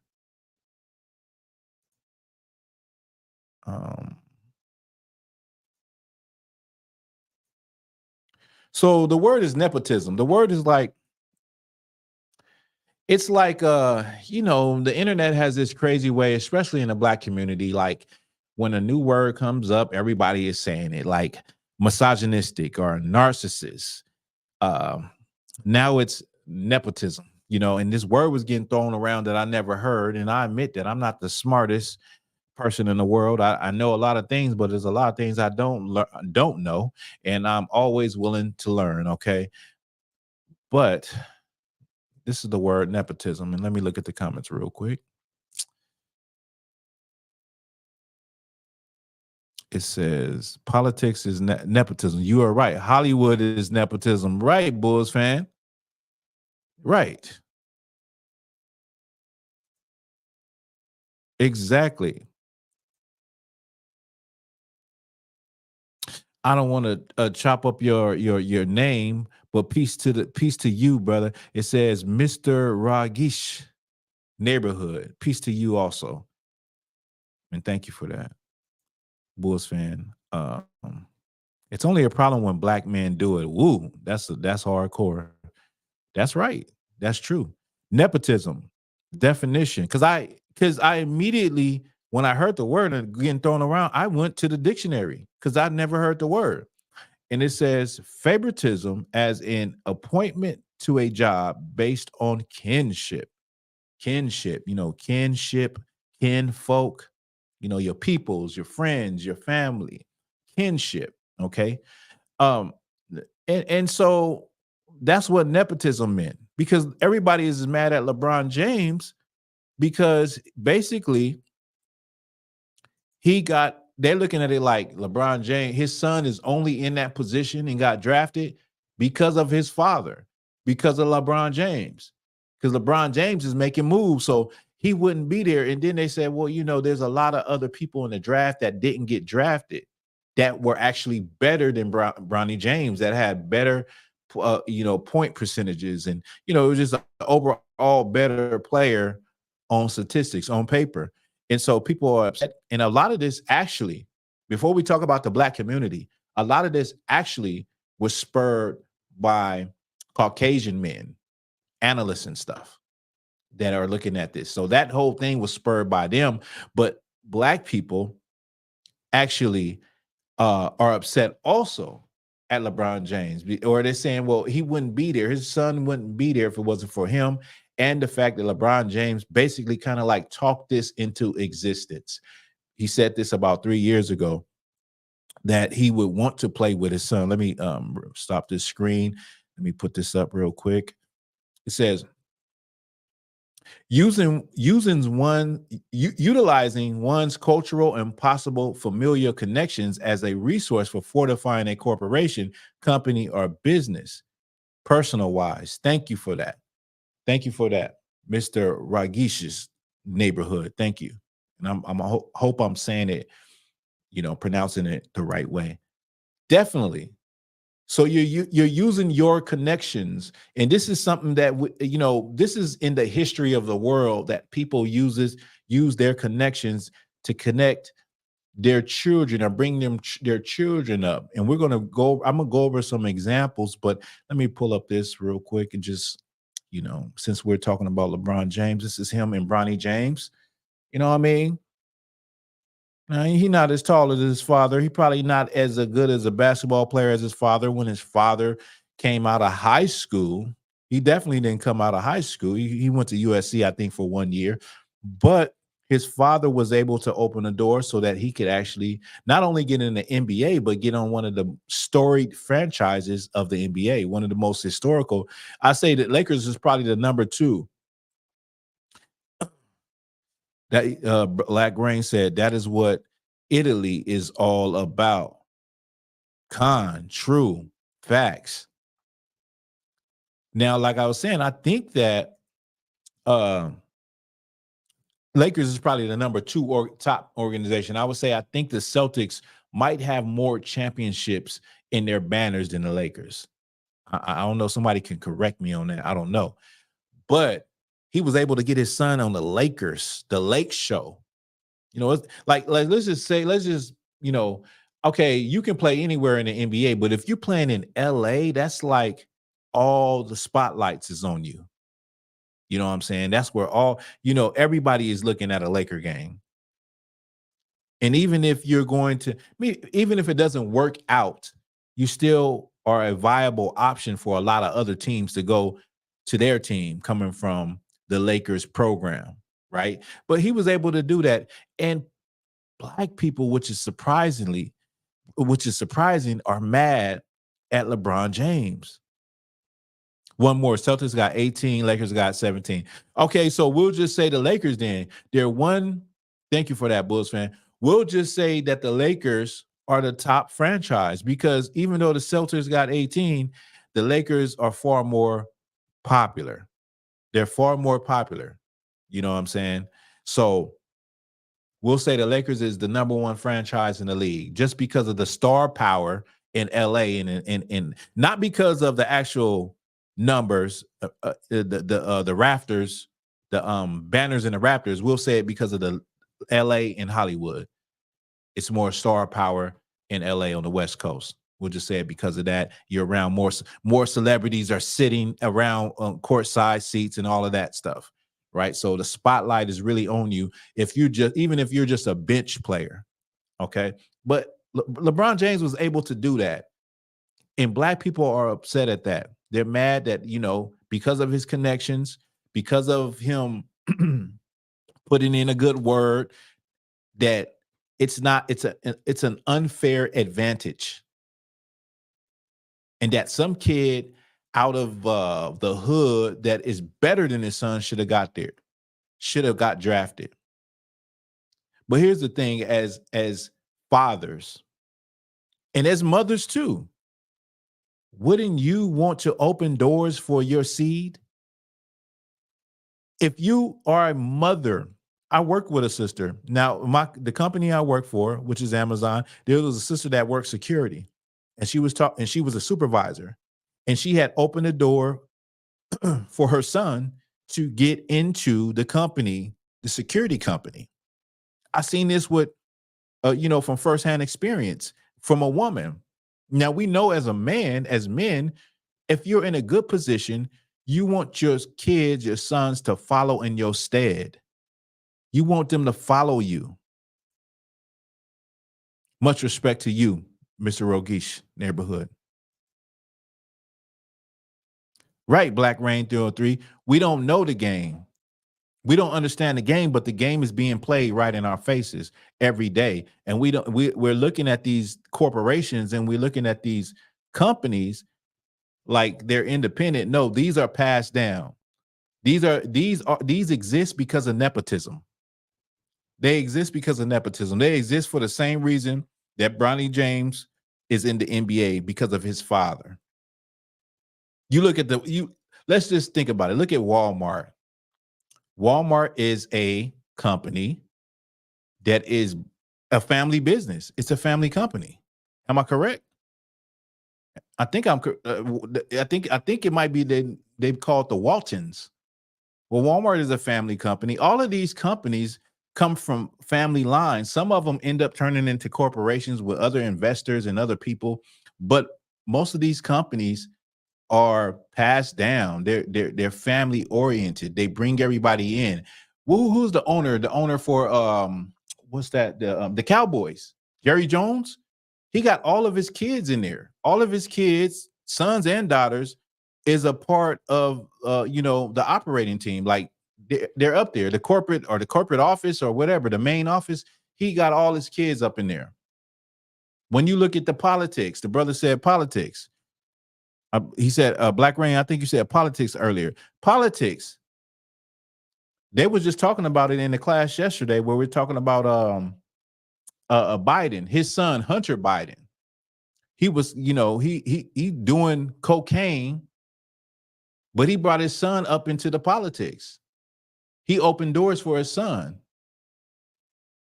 So even in politics, everywhere in the world, you see it's nepotism. When you get a job, let me show you something. When you get a job, Bulls fan 25 said all except one. So all of Jerry Jones' kids is in the business except one of his kids. That's nepotism. Nobody mad at that. Nobody mad at that. Let me show you something right here. This is why black people don't understand the game. This is a hard lesson we got to learn. Not to be mad at black men, a black father that's bringing their children into the game. His son is following his stead. Now, in ancient times, if I was a blacksmith, when my son get of age, he would become a blacksmith. And it would be a tradition. My grandfather, my father, me, my son, his son. By the time you get to like the third generation, we're excellent blacksmiths because of all of these secrets of the trade have been passed down through our family line. All of these secrets of the trade. And so we have become the best blacksmiths there are. But it's natural for you to want your children to grow up and do what you do. I've seen that in the hood. I've seen that growing up with the liquor store where you had the Asians in the liquor store and their children being there helping them. And then one day, Miss Susie, her daughter, is now working the register. They're not hiring blacks and Hispanic people that live in the community that come and buy stuff. It's nepotism. They're raising up their people. The East Indians do the same. The Arabs do the same. All people do the same thing. Nepotism, right? Where you open up the doors for your kin, the people next to you, even your friends. Let me see. Let me show y'all something. Now, this is a young brother, teenage brother. It says teenage boy goes viral for referring all of his friends at Burger King and getting them summer jobs. So it's a little man in the orange shirt. He referred all his friends and got them a job, a summer job. That's nepotism. But let me ask you this. What's wrong with that? We all need that. Everybody needs a door open for them. You get a job or something like that. You get you find out about something and you want to share it to your loved ones. Hey, such and such is hiring. Such and such is hiring. I just got in. This is how you do it. This how you do it. Go and apply. Go talk to him. Say you know me, and then you in the door. You in the game. What's wrong with that? We don't understand as black people. That's how the world works. You know? Right. Bulls fan 25. It's nepotism when we do it. It's legacy for everyone else. And I'm gonna get to that. It's a deeper point in there too. It's nepotism. They came out. They pulled a word out the dictionary for LeBron James opening a door for his son to get on the same team with him as a father and son. Now this is history. Father and son on an NBA team playing at the same time. This has never been done before. But they came out. They pulled a word out the dictionary. But that's how they've been operating since we've been in America. Okay, I want to just, I don't want to go too far with that because I want to touch on that at the end, what I was about to go into. So LeBron James, this brother, he ain't never been in trouble. He does good things for the community. You ain't heard about no scandals with LeBron James. And let me just say this. I am not a LeBron James fan. You know, I come up through the time of Michael Jordan, Kobe Bryant. Like, I look at them as, those are my guys, killers. But when it comes to LeBron James has been solid. Like I said, he has no scandals. He did that thing with the school. I think they just had the first graduates from that school graduate this year. LeBron James is a great example. You know what I mean? And then he does this thing. His sons grow up looking at him and they want to be like him. What's wrong with that? His sons want to be like him. Look at this. LeBron James' sons is following his stead. LeBron James' sons is following his stead. Let me say it again. LeBron James' sons is following his stead, being just like their father. That's what LeBron James is doing with his son. That's the beauty of nepotism. Let me show you one more. What's wrong with a black man opening doors for his sons? Have we forgot about this one? Did we forget about this one? They hated that man. They hated the hell out of that man. He got all three of his sons in the league. That just shows you that black man is damned if they do, or they damned if they don't.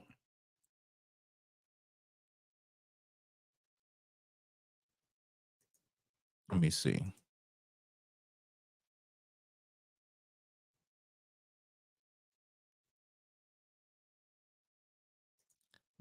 That just shows you that now if he wasn't to do that, people would damn LeBron James. Like, why you didn't put in a good word for your son? If he was to do that, now it's nepotism. You feel me? He did do that right. Triple B, LeVar Ball, Triple B, man, he did that. And I'm not taking them from LeBron James, but LeVar Ball, he ain't from the league. He didn't have the influence. He just kept speaking it. My son's gonna play for the Lakers. My son gonna be in the NBA. My son gonna do this. My son gonna be better than such and such in the NBA. Next thing you know, they in the NBA. Man, this just shows you how important it is to have a black father in your life. If this don't show you how important it is to have a father in your life, nothing will. Nothing will. You know what I'm saying? If it doesn't show you how important it is to have, a leader, that leadership from a man in the house, then nothing will. And this is just a game. This is just basketball. So I'm not putting the emphasis on the game or the emphasis on making millions of dollars. I'm putting the emphasis on a father being in the house and molding his children how he wants to mold them, and them being successful and not being in the streets, not being lost in the streets, because those brothers in the streets, they have the same potential as LeVar Ball's son. They have the same potential as Bronny James. They have the same potential as any of these kids that are successful. They are no less than these brothers. The only thing that's missing is a father figure. That's how important it is in the black community. That is the difference that it could make. Okay, that's the difference it could make. Now here you have people, complaining and upset and damning LeBron James for opening doors and getting his son on the same team. Well, if you're a black man, let me ask you this. What doors or what have you done for your sons? What have you showed your sons? What have you demonstrated in front of them that they could pick up and learn from that and take it to the next level in your stead and follow behind you in your stead? If you haven't done, if all you can leave if you're mad at LeBron James and all you can leave to your sons is anger, is operating in the wrong way, is being emotional, is, defending some street turf and negativity, then you should shut the hell up. That's what you should do. And take notes and understand that this is something that we are missing in our community. This is something that we really, really need. We need for our brothers to be whatever you want to be, whatever you do, whether you're a welder, whether you do air conditioners, whether you're a roofer, a carpenter, whatever the case may be. We need brothers not only to do that and do it well, but to show their sons, this is how you do it. So that when you're at the end of your career, you can leave something to them to follow. You can leave a trail to blaze. You know what I'm saying? And let's not worry about the people that's saying it's nepotism, it's a big deal. It's not really a big deal, right? Because nepotism, America is built off of nepotism. Like Bulls fan said, like it's legacy when they do it. It's nepotism when we do it. And we're so lost in the sauce as black people and not having father figures and not having people to leave something for us that we get mad at LeBron James for opening doors and leaving something for Bronny James. Black people that always want to talk about generational wealth. You got to have generational wealth. How are you going to get it without you being in a place, in a profession and doing it so well that you could say, well, come on down to the company. I'm gonna open doors for you, and we're gonna get you in there. Doing the same thing that LeBron James did. He's a basketball player, but let's just say you're the best to do it at your job, your office job, you got your company or whatever the case may be. You can say, come on down, son, and see how the operations work. I'm gonna get you in. Shaq didn't do that for his kids, and I may be wrong, but Shaq was like, my kids got to work for everything. I'm not giving them nothing. They got to do it on their own. And Shaq, Shaq is super rich. Everybody do they thing the way they do it. But the point is that you get mad at nepotism, but you're not mad at the nepotism in politics. You're not mad at the nepotism of America. The reason why Black and brown people are oppressed in America is because of nepotism. The same people that during slavery passed down and opened the doors for the people that came after them that were kinfolk. And that's where you get white supremacy. That white supremacy you can also call nepotism. You're not mad at that. So you don't understand power. You don't understand creating a world that is yours or even generational wealth. Because that's exactly what these brothers like LeBron James is doing. So if you're going to be mad at nepotism, you want to be mad at LeBron James for opening doors for his son, be mad at white supremacy for constantly opening doors throughout the generations for its people to continue to oppress your people.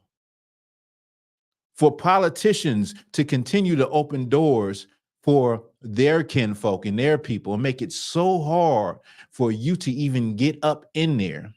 Make it so hard for you to even get into Ivy League college because of nepotism. What they call it, legacy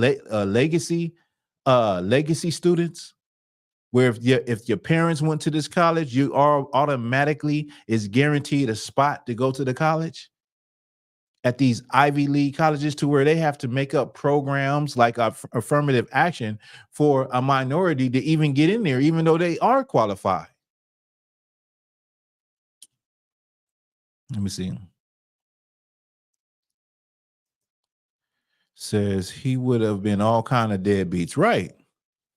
So basically, this exposes that perhaps legacy has been slave breeded out of the majority of Black people. That's true. That's a good point. That's a good point. We no longer understand what it is to have a legacy. We're seeing it right here with LeBron James, and we see it every day in our face, but we don't understand that's how it goes. That's how it should go. If we did, we wouldn't be upset at LeBron James for getting his son into the NBA. I understand that it was other brothers that was better than Bronny James that didn't even get drafted. So I can emphasize, I can sympathize with that mind state because I came up wanting to go to the NBA and playing sports. So I understand how that would feel, having the opportunity to get up out of the hood, be able to take care of your family, but you don't get it because of some celebrity's son. I understand that, but every year there are brothers that don't get it. There are brothers that are more deserving that don't get drafted. This is not the first time this has happened. But let's just say this happens, then what is that? That's a life lesson to say what? That's a teaching moment to say what? I was not recognized, and I feel I deserve to be recognized. I'm going to work harder, and I will be recognized. And then later on down the line, they're going to see the mistake they made in passing me by. That's the type of attitude to have, like a no excuse attitude. Like, okay, all right, yeah, I understand what it is, but guess what? I'm gonna come back stronger, and they won't be able to overlook me because I'm gonna be, 10 times better than everybody else. But the real thing is this, that there's nothing wrong with what LeBron James did or what he is doing, and it's just because we come from such a low place of Black people not having fathers. Black people not understanding how generational wealth really works. And then hearing this word nepotism for the first time is like, what is they talking about? And when I read it, I said, oh, That's what America is built on. America is built on nepotism. What did they get upset about LeBron James about? Like, this whole country was built off of that. The good, the bad, and the ugly. So that's it, guys. That's what I wanted to bring out. Those are stories I wanted to bring out. I will be back next Sunday. Thank y'all for rocking with me. Thank everybody that's been chiming in. Mr. Rogisha's neighborhood. Let me see what you say. I think we could do it if we focus upon our cultural lineage and excellence, but we must want to become more competitors of the system as oppressed to mere participants. I totally agree with what you just said. We definitely can do it, and we definitely can compete. There's no doubt in my mind that we can compete with all the nations of the world. You're talking about a people that have had the foot of another people on their neck for this amount of time. And let me just say this, because a lot of, I wanted to also, this is a thought I've been having about, how they say, when you talk about Black people, they say, you say racism is this. They say, how have you in your personal life, how has racism affected you in your personal life? And so, a lot of people, they can't answer that question, because when you make it personal, it's like you're making it a very difficult question to answer. Okay. When we know that racism was a system, it was systematic. Now you have personal experiences of racism everywhere, all the time, even to this day. But racism in general, it was systematic. And so even today, now in the times before us, racism was very blunt, very in your face, very personal. Over time, racism has evolved. It has evolved to be kind of covert. It's not really seen. It's seen behind closed doors. It's seen behind policies. It's seen behind laws and regulations. It's not really seen as blunt, in your face, personal. So racism still affects all of us as Black and brown people, but you can't pinpoint it in a personal way unless you had personal experiences of racism. So you got to have some personal experiences. But now when you talk about systematic discrimination based on race, it's everywhere. A prime example of what just happened last year when they pulled up the records of Navy Federal Credit Union, and less than 50% of the applicants were approved. Black applicants. I don't know if I'm mixing it up, but am I mixing it up?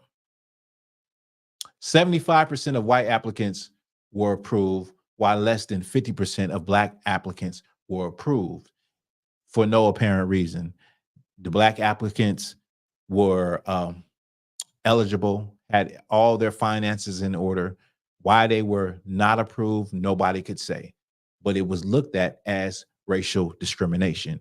And so we're talking about being able to get into your dream home. We're talking about people who have saved up their money for their whole lives and now want their dream home and were denied. So racism still exists. It just exists in a way where it is not personal no more. It's more systematic. Okay. Let me see. Thank you, Black Rain. Hey, thank you for the super chat, right? I appreciate that. And let me see what you said. You said, Mr. Rogisha's neighborhood, you said, for me, I watched my neighborhood turn to something that eventually became a place for the first 48 TV show, North Tulsa. Oh, man, that's crazy. That's crazy. And that's sad, man. It says it was personal back in the mid 80s. It's still personal now at almost 50. The crack era, yeah. You know, Mr. Rogish, I'm in Southern California, so you know, it's like uh I we're in a like more liberal progressive state where, you know, Caucasians hide behind stuff to show their racism. Like excuse me, where you're at though, I know that racism is still in your face out there. And I know there's plenty of places in the South where racism is strong and it's thriving. And you still have sundown towns. You know, I know this, I understand this. So, but I thank you for your input. You know, maybe we could chop it up one day. Maybe we could, you know, do a live or something. You can just give me some of the experiences that you've had in North Tulsa, and you know, break it down for us. Appreciate that. So yeah, I'm about to get up out of here. Listen, I am Thawahgabar for Black Authentic Truth. Thank y'all for rocking with me. Let me give y'all some shout outs real quick before I get up out of here, because I do appreciate y'all rocking with me, and that's real, that's genuine, right? So Black Rain 303, you was rocking with me since the beginning. Thank you for that. I appreciate the super chat. And Bulls Fan 25, always rocking with me, always in the building. Thank you, sis. Kalmaz Buff, thank you too, sis. Y'all was rocking with me. And then Mr. Rogish neighborhood. When I say Rogish, I just, for some reason, I just thinking like, you know, like a East Indian name almost, kind of like, you know, but I hope I was saying it right. Mr. Rogish neighborhood. Thank you for rocking with me. I appreciate it. All right. And I will see y'all again. Yeah. I will see y'all again next week. If I have time, I'll go live on Wednesday, and I'll try to have some topics prepared, some good topics, some good stuff to talk about, and we can rock it out and we can discuss things and talk about it. Peace to you also, Bulls fan. Peace to you. Appreciate you. And we could talk about it and have a discussion. So with that, this is Black Authentic Truth.